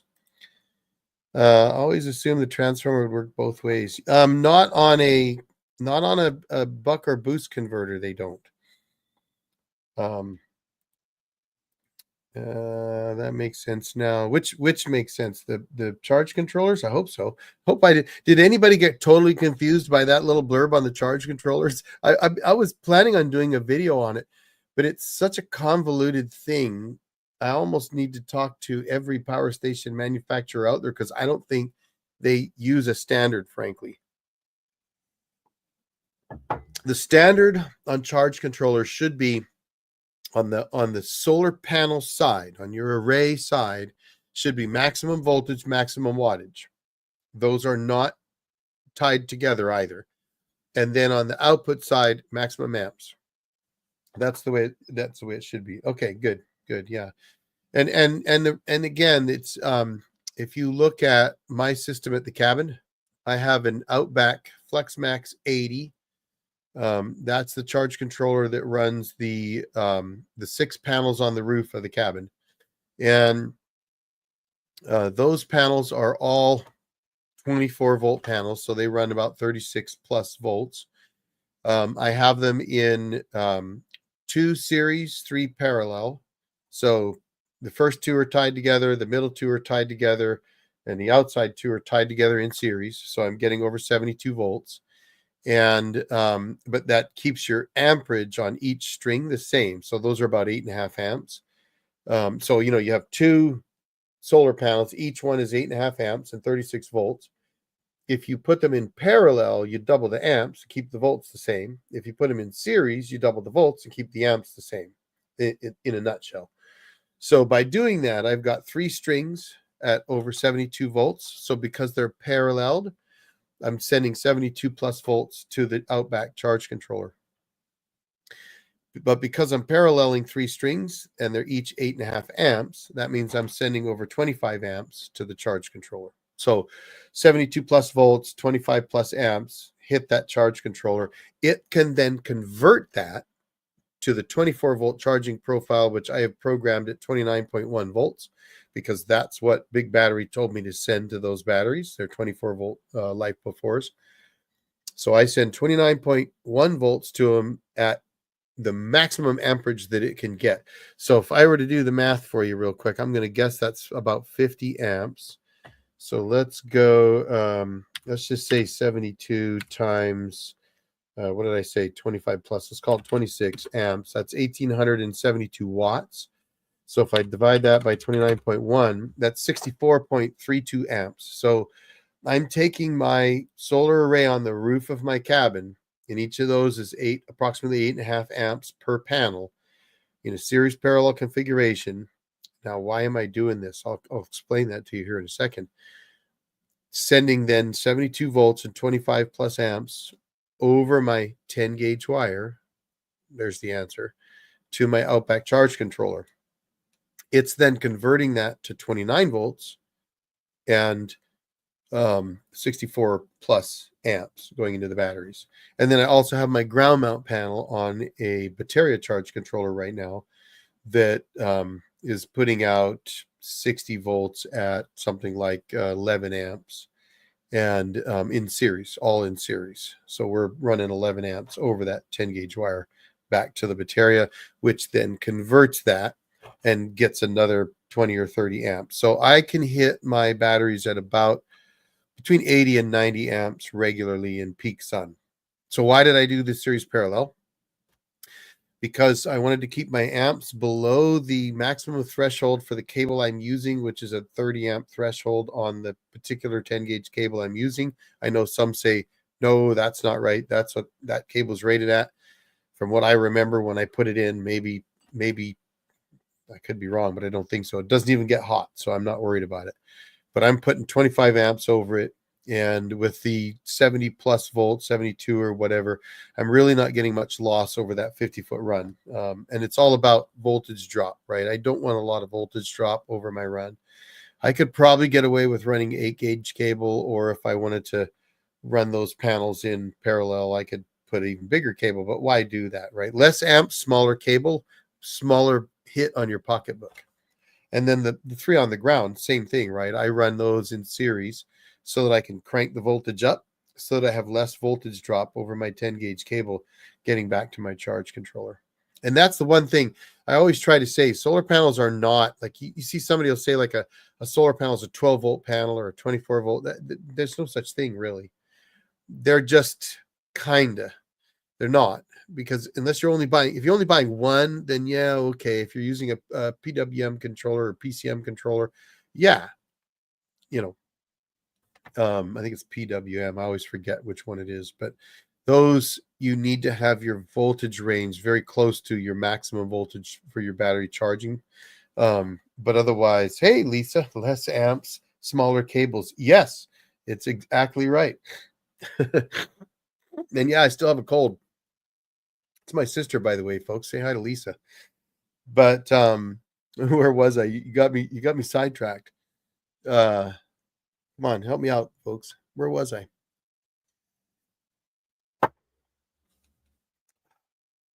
Doesn't matter. I was babbling on. John, let's see. What does John have to say? Northern California, towards Lake Tahoe. Beautiful area. Recently got a cabin. Nice.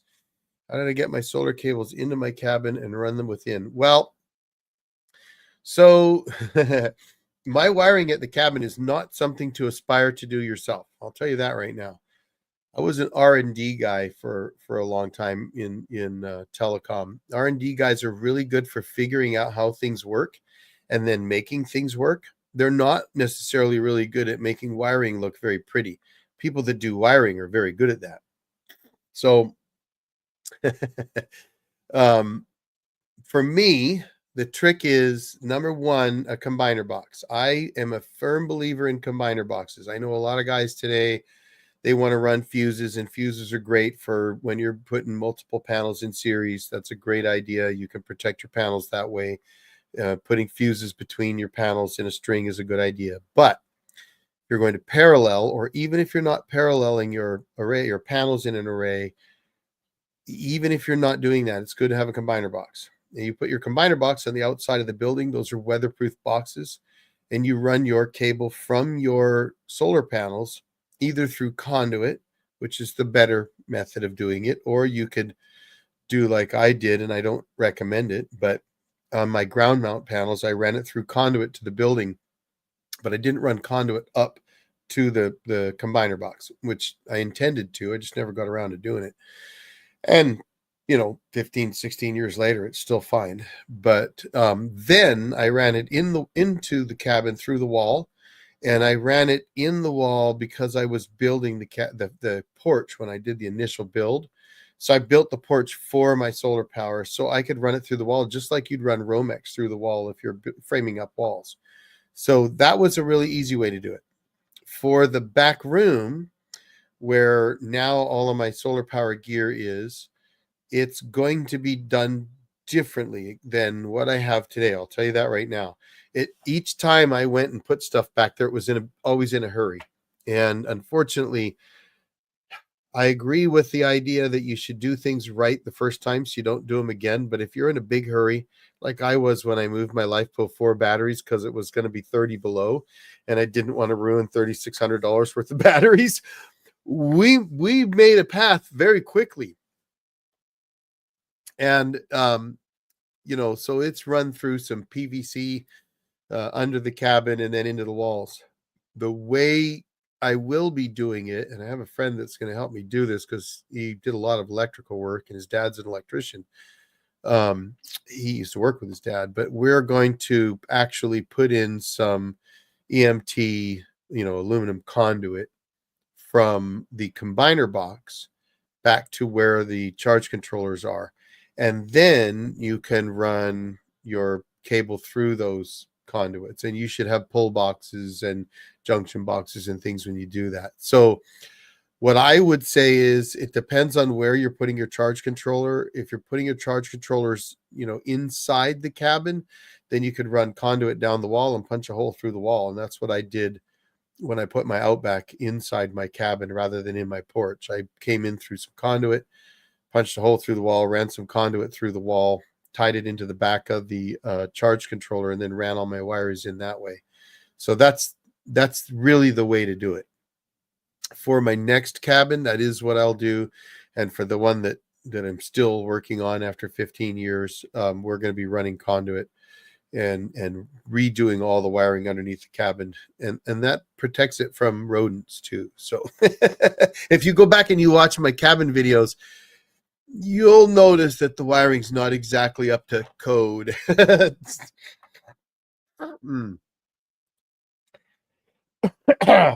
Hopefully the weather's nice up in BC. Hey, there's John Davidson from All Natural Gym. How's it going, John?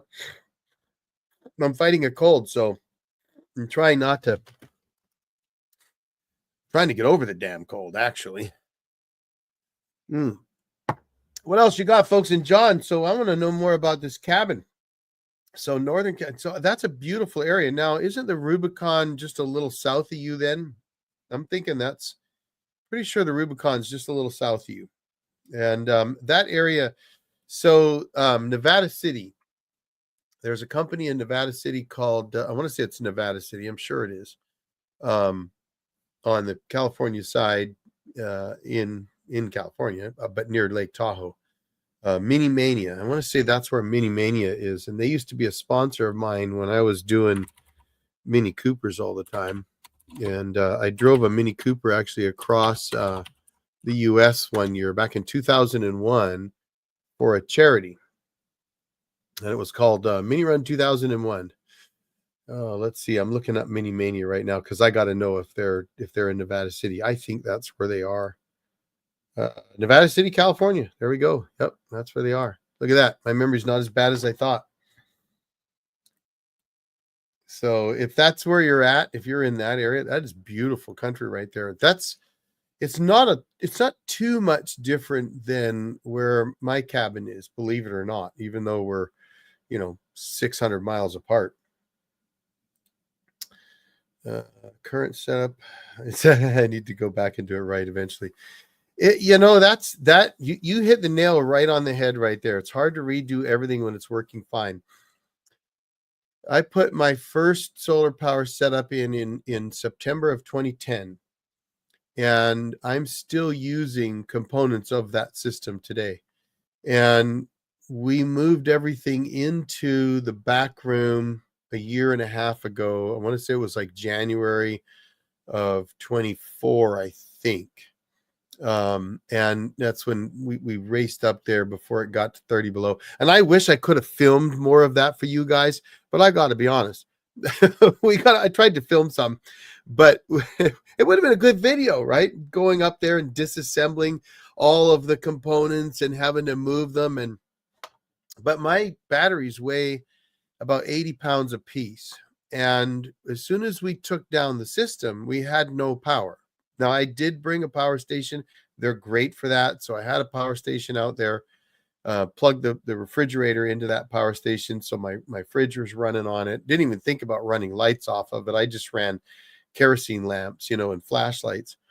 And we tore that system down. And if you've watched that video, then you know. But if you haven't seen that video, it's out there. And we watched the temperature drop. We got there, it was like maybe 22 degrees or something like that, or 17 degrees out.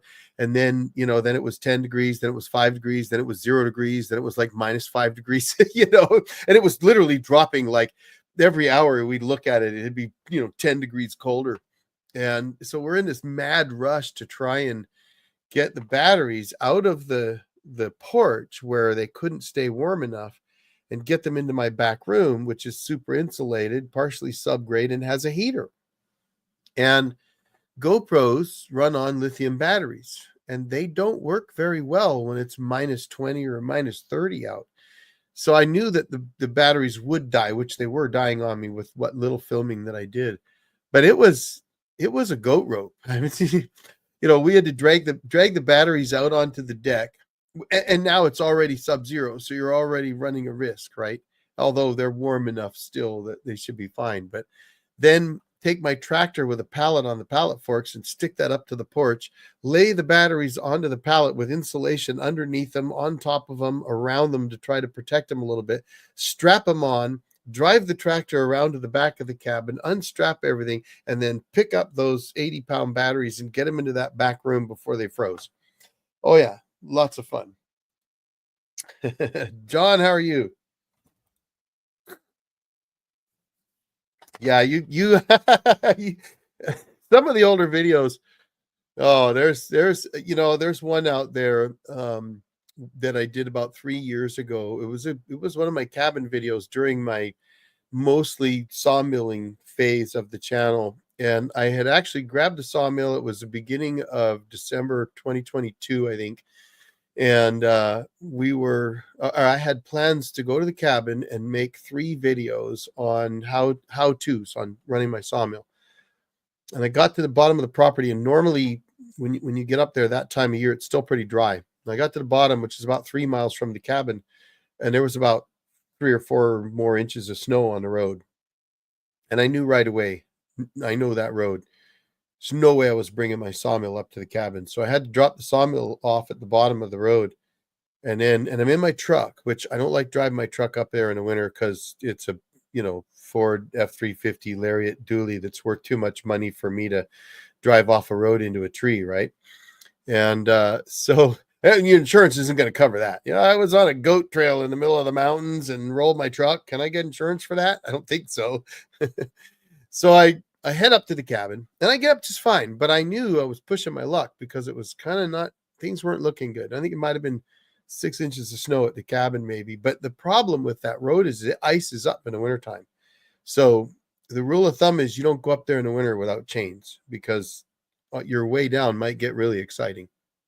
And it has for me when I first, back in 2009, when I tried to go up there in the winter. It was pretty exciting.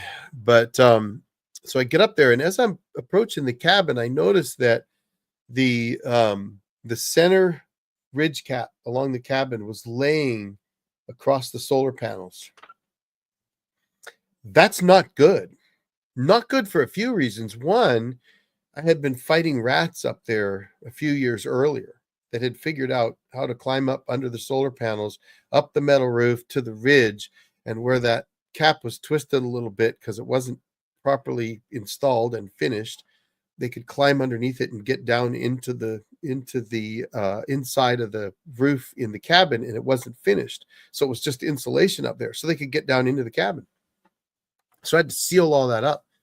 Well, I hadn't ever finished that roof vent because I'm a big guy, and whenever I would try to use the roofing ladder setup I had, it would pull down the ridge vent that I was on, so I couldn't screw it down while on that ladder. So I had to come up with a new way to get up there, maybe with scaffolding or high lift or something, so I could finish the ridge cap so that I didn't just drag it down and bend it all up and just couldn't work. I'm 250 pounds.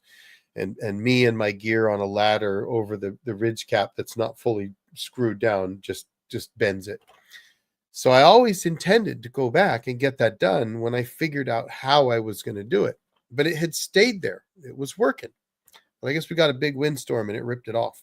And it was literally laying across my solar panels. So I thought, uh-oh, we got a problem. Number one, it's going to snow. And there's just a hole up there because it had the felt, 30-pound felt over the ridge, but rats had chewed on it. So there were some holes in it.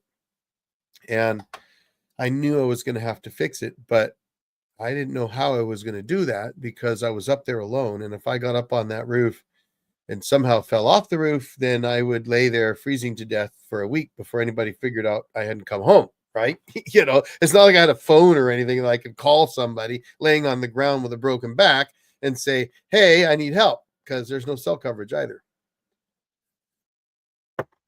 So I ran into my neighbor who weighed about 120 pounds, and he agreed to go up there the next day and fix it for me. But I had to run into town and get some supplies. And my way into town that next morning was exciting. The truck did want to drive off the road a few times, but I managed to make it down okay. Got into town, bought a set of chains for the truck, and then made it back up there. My neighbor fixed it. All ended up well for the weekend. And that's just one of those exciting trips that happens when you've got a cabin in the woods and you don't finish things that need to be finished. I know you show a lot, 100 amp hour batteries, but aren't they all just the same except for the Dr. Prepare with the hub, skipping the charge controller, even though it's a slow charge? Best option power outage. No, they're not actually all the same, but I will steer you to another channel because I don't cut batteries apart, but Will Pros does. And I know some guys don't like Will. I do. And I do like when he cuts batteries apart because he does a really good job of opening them up and having a real serious look at how they're built, and then testing the low temp and high temp functions, as well as testing their BMSs for maximum amp draw and all that kind of stuff. So he does a good job of that. And I've seen some really good stuff. And so, and I've actually said this before on my channel, I'll be honest with you, before I review a battery, I often go see if Will's done a review on them, and I watch his because I want to know. I'm not going to cut them apart. I'm going to do something else, right? I'm not Will Pro, so I'm not going to cut the batteries apart and take a look at them. What I'm going to do is I'm going to go run a coffee pot or something else, right? I'm going to push them some other way and see how they perform under those different conditions. And I don't do many battery reviews. I don't actually like to. I just, it's just not what I do on my channel. So I do them occasionally, but I haven't even done a battery review. Gosh, I'm not sure. Well, I did the Cycle and Bat a couple months ago, I guess. And I did that one because I knew they had some new features on it, and I decided it'd be kind of fun to do that. And that app messed up another one of my batteries. So it's not necessarily Cycle and Bat's fault. I'm not going to blame them for it, but it is something to pay attention to. If you get a battery with a Bluetooth app and you have a problem with the programming and they give you the passcode so that you can go in and fix the programming, don't have any other Bluetooth batteries around because it might change theirs too. I had that happen. So, but yeah, I think that Lead Time makes good batteries. Vetter makes good batteries. XENY, I think Cycle and Bat's fine. Watt Cycle's fine.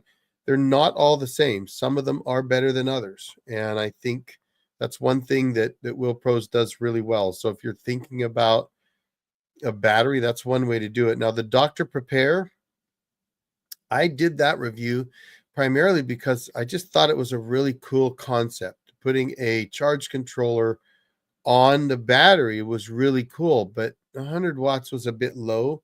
But it's a neat feature, and especially the usability that you have, because they also had a module that was like a 12-volt cigarette lighter plug-in and USB plugins and stuff that you could get for it.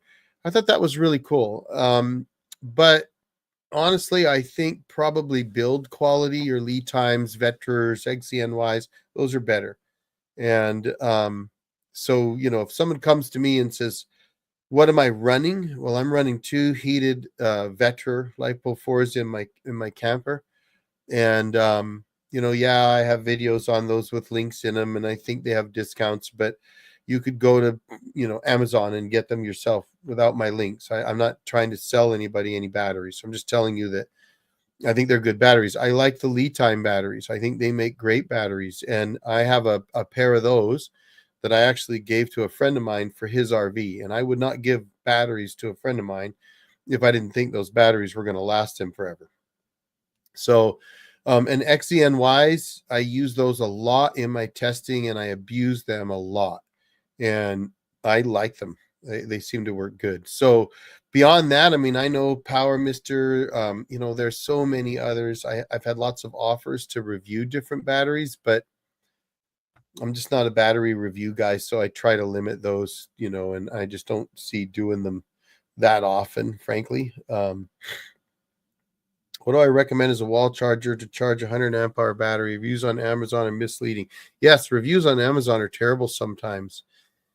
A wall charger, do you mean like a Walwart style low amperage trickle charger, or do you mean something that's got a little bit of a kick that can charge it up quickly, right? So like I have a Lead Time 40 amp 12-volt charger. I like it. I know that Rodotio makes good ones. Lead Time does. I've been really impressed with the XCNY 48-volt charger that I have.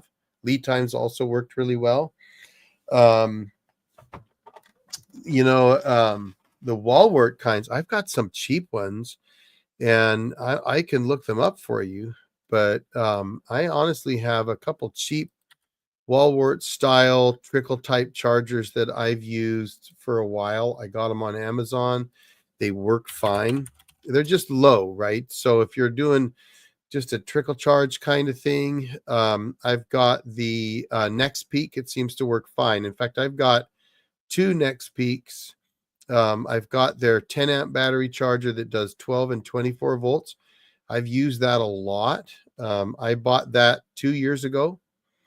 Well, let's see. The Next Peak I bought a year ago, a little over a year ago. I have a NOCO that I bought 2 years ago. That one still works fine. But the Next Peaks, I think those work fine. They're really cheap. The Next Peak 10 amp one is $35.99. So those are really inexpensive. But I'm using a lead time, and I'm not sponsored by lead time. I don't have to use a lead time. But I am using a lead time 40 amp right now. I like it. I know some of my viewers have them and they like them. So I've been impressed with it. It seems to work exactly the way you want it to. It's super simple and it does the job. So it's about all I can tell you for that. I prefer on a 100 amp hour battery, 40 to 50 amps is fine. 20 amps is fine, as well as if you're not in a big hurry. I went to 40 because I'm impatient. But the one thing you always got to remember is fast charging does degrade the your LiFePO4 cells a little bit. So if you can bring them in a little bit lower, it's better. But I do hit I guess let me think. My cabin ones, they could take 300 amps, and I hit them with about 80 to 90. So I mean, if you look at it that way, 20 to 40 amps on a 100 amp hour battery is perfectly fine. But if you can get away with 10, that Next Peak works really well. I don't have any experience with Victron. I know that Victron makes good gear. I have friends that have used Victron that like it, but I have not. On their ferrules, 10. Yeah, so if 10 gauge is too tight, that's not good. Because what if you wanted to run some 8 gauge, right? That to me, although maybe the 7515 is a pretty low voltage, is that 75 volt max? Is that what that I'm not a Victron guy, so I probably should get some Victron gear just to learn it a little better. I know they make good stuff, but if 10 gauge is too tight, I'm thinking that's not good, because I mean 12 gauge, you're starting to limit your amperage, right? You're probably running maybe max of 15 amps or 20 amps on 12 gauge. And so to me, charge controller, if it can take between 1,000 and 2,000 watts of solar, should be able to handle 8, even maybe 6 gauge wire. So that does seem a little bit tight. Maybe ask them. Sorry about that. I can't tell you more. Fast charging. Well, honestly, how fast do you want to go, right? Those quality batteries can take 100 amps. Personally, I wouldn't fast charge with 100 amps myself. I would probably go, maybe 60 at most. I mean, if you're draining those batteries all the way down, you shouldn't be draining them all the way all the time. Yes, you can do it several thousand times, but you get 4 to 5 times the life out of a LiFePO4 if you only drain it 40%. So, I mean, 4,000 at 100% or 20,000 cycles at 40%. So I'm always leaning to that 20,000 cycle range, right? That's what I always want. But yeah, you can go all the way to 100 amps. Now, I don't have anything that does that. The biggest ones I have are I've got a 30 amp 24 volt, which actually runs 29. And so that's about 1,000 watts. And I've got my 40 amp 12 volt, a 10 amp, a couple trickle chargers. You think about this. And then I've got some big 48 volt ones. So wired directly, do you think they'll loosen up? I don't want to. Oh, I gotcha. Sorry, I guess I missed the ferrules part. So they provide ferrules just like lead time does. So if 10 gauge, is it 10 gauge stranded, or are you trying to use 10 gauge single conductor? But you can get different ferrules. I would look at maybe getting some different ferrules that can take bigger wire. That might be a better way to go. Now that I understand what you're asking, and I apologize for that. But yeah, I mean, you could go direct. I don't see any reason. I'm direct on my Bateria, direct on my Outback. I was direct on my Morningstar. I mean, ferrules are nice, but you don't have to do that. Let's see. Did it fit without ferrules? Yeah, he's doing it without ferrules. Yeah, I like ferrules too. Honestly, my speakers, I use them. I've got a set of JBL control monitors with 10 gauge monster cable, at least 10 gauge, running into gold ferrules in the back of my speakers. But they're not soldered. I should have soldered them. Stranded. Yeah, I personally have no problem going direct. Everything that I have runs direct. The only time I've used ferrules is when I did the lead time all-in-one system, and I did that for a reason, because the way you plug into each of the connections on that lead time, it's kind of a small window that you have to get through to get into it. That's one thing I didn't like about it. With my big fat hands, it was harder for me, but I managed to make it work. Kind of like my battery charge controller, and I told them to change this. They've got a little faceplate on the front with these dinky little machine screws that as soon as I put them in my big fat fingers, they fall on the ground and I lose them. And so that's why if you ever look in my cabin video and I go down into the back room and you look to the left and you see that battery charge controller, you'll notice that cover is off the bottom. It's because I dropped the screws and I got to try to find them still with a magnet somewhere. They're too damn small. I need a kid to come in and screw those in for me. I told him, look, come on, you're selling it to guys like me that can't handle a little microscopic screw in my big fat paws. Absolutely. Chad, nice to see you. Juice it up. Most YouTubers promote extended battery, and you showed us that LifeBow 4 extends that. Yeah. So I'm going to tell you the truth, guys. I think the channels that normally promote the proprietary expansion battery are probably being sponsored in that video for that reason. And let's be honest, manufacturers don't really want me to tell you what I'm telling you some of the time. I don't care because I'm not sponsored by anybody. And if somebody wants me to do a review, I make sure they understand. I'm under no obligation to say anything other than what I want to say. So I'm not likely to ever get sponsored by those companies that have those cool expanding batteries because if I can find a way to get around them, I will. And I'll tell you. So yeah, nothing against the other guys. I totally get it, right? But if you can, I mean, I'm a do-it-yourself guy, right? I don't care. Those expansion batteries, they're too expensive. I mean, they look pretty and they're cool. I mean, it's pretty cool. I agree that's cool. And they have features that might be better, but honestly, if I could take a big ass golf cart battery, excuse my language, and plug it into that port on the side of my Opus Mega 1 and turn my Opus Mega 1 into a 6 kilowatt system, why wouldn't I want to do that? And I can put 4 of those golf cart batteries in parallel and get, I mean, that's 20 kilowatt hours of battery power, right? I could run an air conditioner all night long on that. So why not? They say it's good to 5,000 watt hours. Let's go to over 20. We can do it. A lot of work with the VA if you need a hand with your claims. Hey, thanks, Electric Buzz. Actually, no, I don't. I am 100% P&T. So when I say I'm a busted up old jarhead, I am a busted up old jarhead. And so the VA does take care of me, but thank you. And I will tell you this, any veterans out there, get an advocate, work with somebody like Electrobuzz here or anybody else that works directly with the VA, because the VA claim system, I actually canceled a claim in 1996. I started to tell this story earlier. When I went into the Army, I had a VA claim. I canceled it because they weren't doing anything.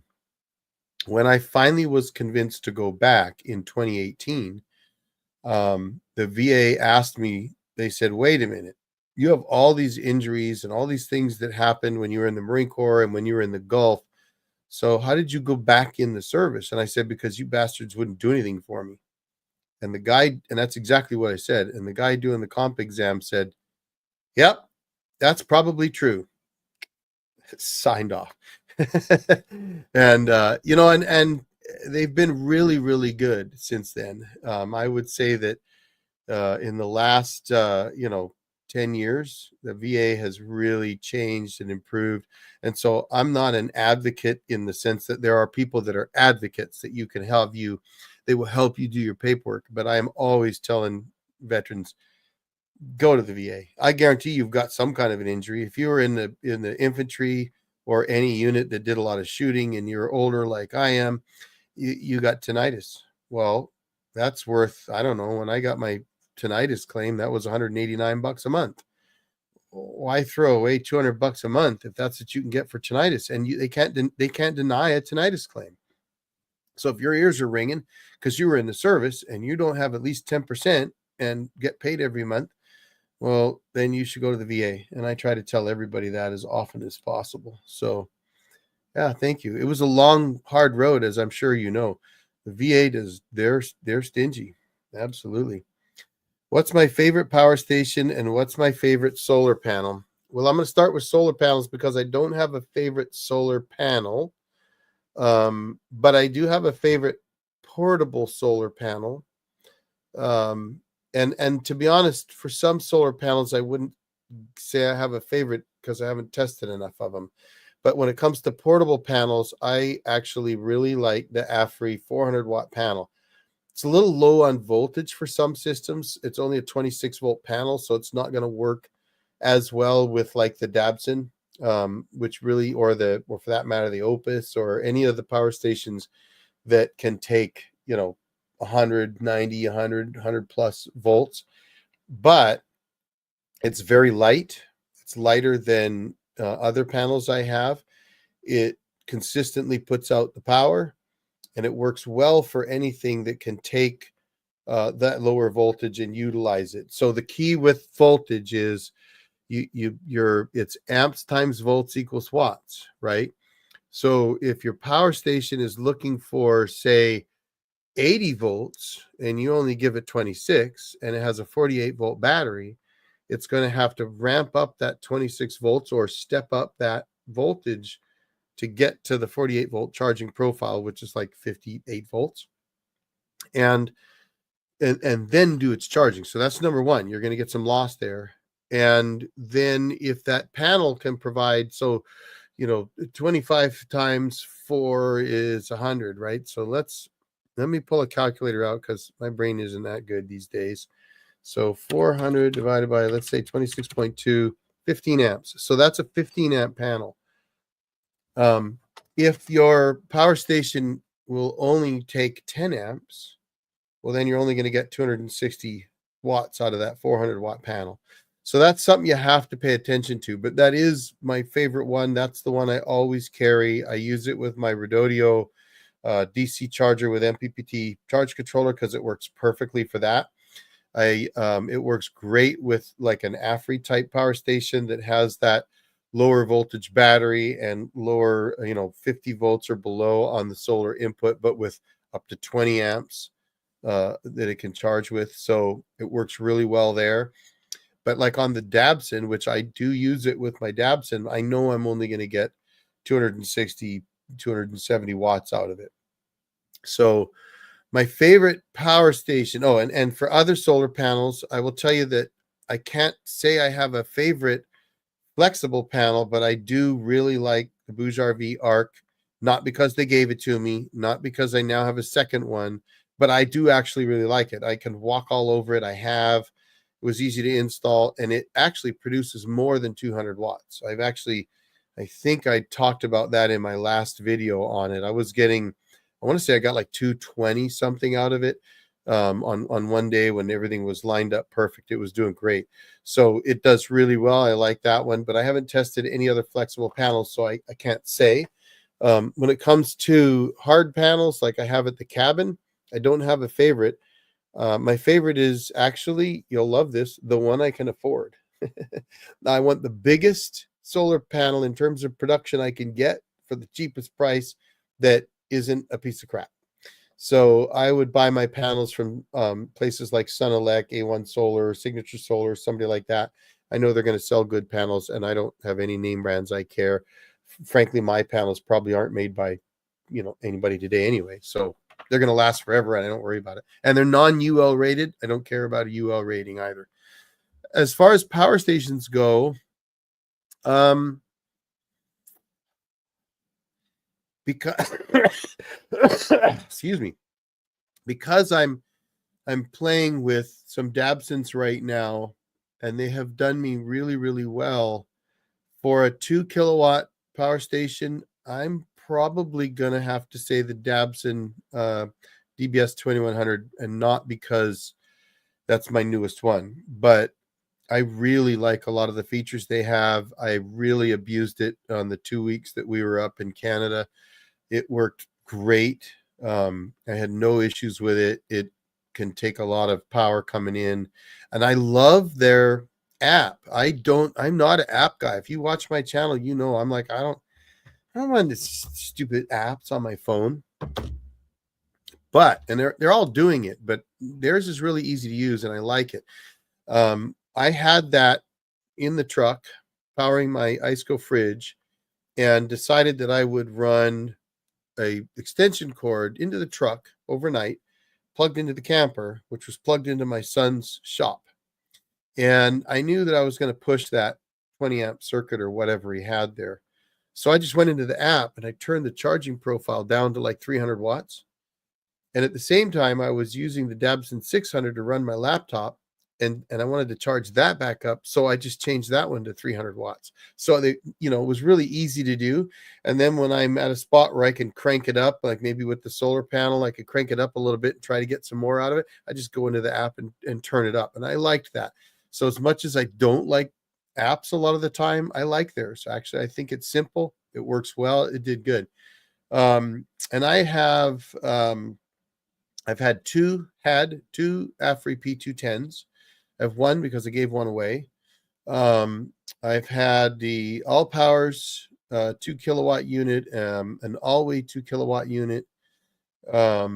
So out of the All-Way, the All Powers, the AFRI, and the Dabson, I'm got to go with the Dabson. I think that's the best unit of all of those. And right now, the pricing on the Dabson, although the AFRI pricing today, so AFRI pricing is 500 and some odd bucks. So I said this to somebody else recently. I said, I got to be honest. I really like the Dabson at $750. I think that's a great price. But the AFRI, if you don't need those other features, it does have the new Bluetooth feature that does work, and you can change your charging in that. That's a hell of a price for the AFRI P210. So I think they're like $550 or something like that right now. I don't know. You'd have to go look. But so the Dabson, that's my current favorite, 2 kilowatt. I really like the Convolt 4,000 watt hour, Convolt Victory 4,000. If I have a favorite, that's probably it, but it's too heavy for me to move anywhere. So it just sits in my garage between my freezers and just runs. But I really like that unit. I think it's a great one. But it does have, we were talking earlier, it's only got like 400 or 500 watts of solar input, which is really too low. But I can parallel a 4 kilowatt battery to it and run it up to 8 kilowatts in a heartbeat. So I love that. Smaller power stations, I've had all kinds. I think it's called an Agritech. My mom currently has that as a backup for her. Great little system. I do like that. The Jackery, I have a Jackery 550. It's worked well for me, but I got 2 dead Jackery 500s, so I don't trust it. The Go Neos I wouldn't buy. So for small power stations like that, I like the Dabson. I think for the size, it's almost 800 watt hours. It's like 768, I think. And it's smaller than the Jackery 550 is. It puts out more power. It has more power. It's got better features. I hate to say I'm a Dabson fan, but I'm starting to become one. I do really like the Dabson stuff. So, on the 1,000, so I like the Opus Mega 1 and the 1 kilowatt with the expandability on the Opus Mega 1 with the 2 kilowatt hour or the 2,000 watt hour, 2,000 watt. See, that's what I would edit out in a video. The 2,000 watt inverter, that's a great power station. I have 4 or 5 friends that bought them, and I like that Opus Mega 1. I think that's a great little power station. But if you see in my videos when I go to the cabin, I'm often carrying a different one, and that's the Pecron E1500P LFP. I like the Pecron rubber corners, rubber grips. It's got good power. It's a great, I think it's every bit as good. Opus and Pecron, I think, are about the same quality level. I just like the case of that one better, and the rubber grips for going to the cabin and hauling stuff in and out. The Opus is smaller and lighter for me, but I'm usually carrying the Pecron in that case. So it's kind of one of these things. It depends on what you're doing with it, right? So if I'm going to travel, I had a choice, right? I had at least 4 2-kilowatt power stations that I could take with me when I went to Canada for 2 weeks. I took the Dabson. I've got 3 or 4 small power stations I could have chosen from to take as a little backup inside the camper, and I took the Dabson. So, I mean, yeah, they're my newest. So that, there's the little new factor. And yes, I'm trying to play with them and see what I think of them. But I mean, if I'm going to go somewhere and carry a power station, those are the ones right now that I'm carrying. So that's about the best I can tell you there. Hey, thanks. Get 500, 650-watt panels here, $80 to $100 US. Watching live from the Philippines. Wow, nice to see you. Hey, I'm telling you, 500 to 650-watt solar panels for 800 to or $80 to $100. Awesome. I think I was looking at Signature Solar had some 400-watt panels for 72, so that was pretty crazy. Let's see. Lead time 48 volt, all in one, holding up. Anything else you may review? So the lead time is holding up great because it's currently in a box. The reason it's in the box is because I want to install it, and I got into a bit of a debate with myself as to where I was going to put it. And I wanted to put it in the back of my shop, back by my stereo. And I had some plans to put it back there with a big golf cart battery and use it there. But then I changed my mind, and I thought, no, I think I want to put it in the front of my shop where my main panel is, so that I have a shorter run to go from the main panel to the utility port on the all-in-one and run some heavier gauge cable and be able to crank up the charging amps. So I put it in the box and decided to wait until I made a decision on where I was going to install it. So I will tell you right now, I'm leaning to the front of the shop. And what I'm actually wanting to do is put in a sub panel next to the main panel and actually run my lights and a lot of my outlets that I don't need to have big power to, like for planers and table saws and things like that, to run those kind of outlets over to that sub panel and feed that sub panel with the all-in-one lead time system. I really like that, and that's the way I want to use that. And then the only other thing, so what I'll do is I'll end up using the grid power to charge the battery when the battery drops to the preset level that I'll set. But what I want to do is get some panels and set them up. And that's the other debate that I've been having. Do I want to put them on the roof? I'd have to hire someone to do it because I can't do it anymore. Or do I want to make a shade for my chicken coop and put them over there? Believe it or not, I was thinking of doing that. So I'm in this flux right now of where I'm going to put that. So it's waiting on me. And the funny thing is I'm actually going to the Overland Expo this coming weekend to be in the lead time booth and help them get their name out there. And I think it's going to be a lot of fun. And it was really funny because I thought I could bring that down if I wanted to, because it's sitting in the box. But anyway, that'll be kind of fun. I talked about it earlier tonight that I'm going down. I'm going down as an influencer. I hate that term. I'm not an influencer. I'm just a guy that talks to people on YouTube. That's all. But and I just try to be honest, right? But I do like I like the stuff that I have from lead time. It's all worked great for me. So I told them, they asked me if I'd be willing to go down. I said, yeah, I'll come down. It'd be fun. All right, Idaho, Brush Bum. You guys have Backwoods Solar over there. Those are good guys.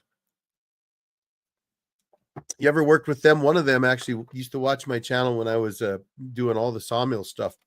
We've talked a few times. I bought a lot of stuff from Backwoods Solar back in the day. And I'll tell you something, and anybody, by the way, can go to Backwoods Solar. If you haven't, you should check them out. Websites, yeah, it's okay. Call them. But those guys are great. They've got great knowledge, and they've done something for me. I was doing a video and I was trying to find information about a solar pump MPPT controller that I have, which is out of production. The company's gone. And they were able to go back in their records from when I bought that, which was over a decade ago, and pull up what they could on that for me, despite my moving a couple times and having 2 accounts there. So those guys are great. So if you haven't talked to Backwoods Solar, tell them the old Jarhead said hi. If you do, and it's worth. You're going to need a Dabson now. Well, I mean, I'm going to tell you, the one thing that impressed me with the DBS 2100 Pro is they're all trying to do expansion stuff, right? Everybody's doing it. But right off the bat, the 1200 watts of solar, and that you could parallel 2 of those together. So you could take 2 DBS 2100 Pros and parallel them together.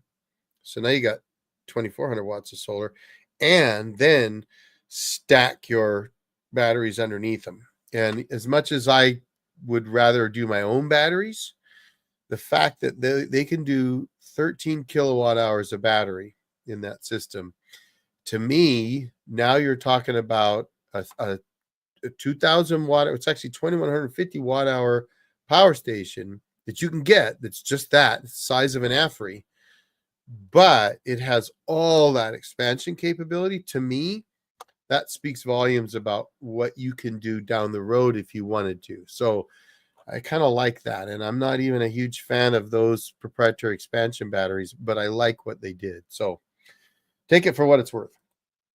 Let's see. VIP, bet you'll get red carpet treatment with lead time. You know, they've been good to me, right? If I want to test something that they have, I know I can go to them and they'll send it to me. And I try not to abuse that, but they have been good to me. And I'm always testing everything. I'm not going to be limited to one manufacturer. But if I like something, I've always said, like, people say to me, you'd be a good salesman. I tell them, no, I wouldn't, because if I don't like something, I can't sell it. I won't sell a piece of crap to somebody. I can't do it. But if I like something, well, then I can, because if I like it, I figured you'll like it, right? But it's got me in trouble before, meaning that somebody wants me to say nice things about something and I'm not going to. Sorry, if I don't like it. I'm sure that AFRI's not likely to send me a nice Christmas mug this year. And I like AFRI, but I was honest in my last review where I said, look, come on, guys, this 500 watts of solar, it's got to change. You guys got to up that game, right? You're upgrading your system with the Bluetooth is nice, but up the solar. You got a 2 kilowatt battery here. 500 watts of solar, take forever to charge that up. Come on, crank that sucker up. It's time. They need to keep in the game, and I'm willing to say that. And if that means they don't like me anymore, well, fine. It's okay. All right, take care, buddy. Let's see. I'm looking for solar inverter, MPPT controller, Wi-Fi, Bluetooth device I can use on my one solar brand 3500 inverter to be able to track the system from my phone. Inverter controller. So you already have an inverter, though. I'm a little confused by that, because if you already have an inverter, so you say I can use my one solar.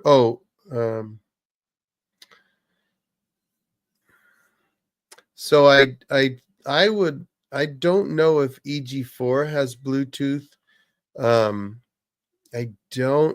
I can't remember if the lead time does. I should know that.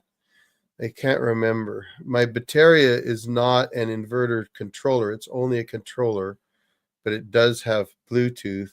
I guess I'd need to know why, so I can use my one solar brand inverter to be able to track the system from my phone. I would ask this: what are you trying to track? If you're trying to track where your batteries are, I'd look at Bluetooth batteries. And I'm going to tell you something about my Vetras. When we're driving down the road in my camper, I can pull up my Vetra app. I actually did it on my last live. Camper sitting down there below me. I'm up above my garage, and the camper, of course, is outside. And I pulled up the Vetra batteries on my phone right here, and I could see what they're doing. And it'll tell me what kind of draw they're getting, what kind of charge they're getting. So I kind of like that. And I did it a couple times going down the road, because the pilot light had blown out on my refrigerator once or twice, because I run it on propane going down the road. So I was running on battery, and I was able to pull up my batteries on Bluetooth and just look at them and say, oh yeah, they're doing fine. So inverter doesn't have Wi-Fi or Bluetooth. Yeah, but so if you're, I understand that, but and so you already have one. So if you're looking for an all-in-one system that does have that, I'm not sure. If I knew one, I would tell you, and I hate to say that. I hate to be the guy that doesn't have that answer, but I'm also honest. So that's one thing you get with me, is you're going to get honesty. And if I don't know, I just got to be honest. But I will look at this one here real quick and see if it does, because I don't use Bluetooth apps a whole lot. I don't really like them all that much, to be honest with you. So I kind of go back and forth. Built-in MPPT, 48 volt lead acid home energy storage off grid. So yeah, so the lead time doesn't, that I can see. They might make a Bluetooth module. There are, and I'll tell you, Victron, honestly, look up Victron. I don't know if Victron makes all-in-one systems, but let me see. Maybe they do. Victron is really good with their network stuff. Oh yeah, they do. Multiplus, pure sine wave inverter charger, blah blah, 3000 volts. I'll bet you Victron does. So I would suggest looking at them. They make very, very good stuff. Otherwise, I'm sorry, I don't have a good answer there. Sleeping Bear, eco-worthy, 195 watt, BIF. I'm getting, what's a BIF? I'm getting 145 watts. Is that a bifacial panel? 195 watts, you're getting 145 watts. Is that what you're saying on a bifacial? I mean, that might just have something to do with angle to the sun. I want to expand an EcoFlow Delta 2 via the power expansion slot. I think that video would be a hit. Curious how it would calculate battery percentage. So I think the EcoFlows, I don't think you can do it on those without some serious tinkering. I've had a few guys tell me that the EcoFlows, when they turn the unit on, they do not get voltage on the battery expansion slot. So they may have a CAN bus, and if they do, then it's looking probably for a signal from the expansion battery. So you'd have to find a way to mimic that if that's the case. So that's the one thing for any of these power stations, if they've got the expansion ports on them, is to make sure to check that and find out if you actually have voltage there, because if you don't, they have a switch turning it off. Sometimes they charge, watt hour, one solar battery bank. Yeah, batteries shouldn't overcharge. I mean, if you've got LifeBow 4s and they've got good quality BMSs, they should prevent that. And your charge controller should too. So I'd want to know how that's happening. Like my batteries, they won't allow it. Yep, Victron does. They are pricey. I agree. All right, have a good night, Sleeping Bear. Have Eternity ports on both inverter and controller. Yes, need BT module. Yeah, Yeah, I think that's what you're going to need is a Bluetooth module for sure. I think that's the only way to go. I just don't know of one for you. Sorry. I wish I had an answer. I wish I do. Nope. Don't use a tracker. I don't think trackers are worth the money. I think it's easier just to buy another solar panel. It's cheaper. And with bifacial panels nowadays, you could just aim them in different directions too. Not that you couldn't all of them. Ethernet ports. Yeah, that's the problem, right? Unless you get a Bluetooth module for an Ethernet port, I guess that wouldn't work. Yes, Eric. And Eric, you spell your name correctly too. Good to see. Recalculated to 165 clean too. There you go. All right, guys. Well, listen, I told my wife I was going to probably not go 2 hours tonight, and we are at 2.5 hours. So I'll get one more. I'll answer one more question if you can get one in real quick for me. If someone's got a question or comment, then throw it out there real quick before I call it a night. It's been fun. Thank you for watching. I've enjoyed tonight, so maybe I'll have to keep doing this. Wait, don't go away. Hold on. Let me give some memberships away. I haven't done that in a while, so let's oh, wrong one. Don't go away. I'm gonna here we go. Ready? I'm gonna send 5 right now, and then I'm gonna do 5 more. So these are excuse me. Come on. You'll let me do it again here shortly. So give me just a second and I'll give some more away. And USN, US Navy veteran. I like it.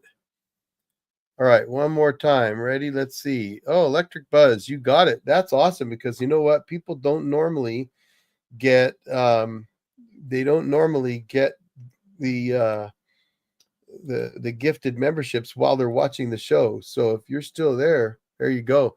You'll get some of that behind the scenes and a lot of edits and all that kind of stuff. So check them out. It's kind of crazy. Let's see who else got on there. Nobody else that I can recognize. Oh, Sinister Silverado. There you go, buddy. You got one now too. So you'll be able to go in there and look behind the scenes a little bit more. I will tell you, there's also in the comment section, there's members only comments that I often post stuff just to the members. So you'll see that there. And if you go to the videos now, you'll also be able to see the members only videos. A lot of those are early releases on a video that I then edit again. So if you were one of the ones that was curious of seeing some of the pre-edit stuff, in fact, for members, you can go and you'll see right away there's a 2-minute 37-second video about Convolt that that won't go live. It's just a short little one, and then it turns out the AFRI solar panel one I was talking about, that's a members one as well. So you'll see there's old ones in there. There's all kinds of stuff that's members only video. So a little bit behind the scenes for you.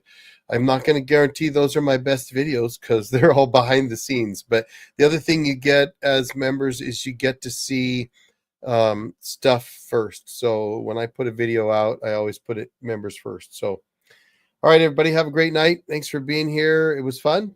I'm gonna let y'all go.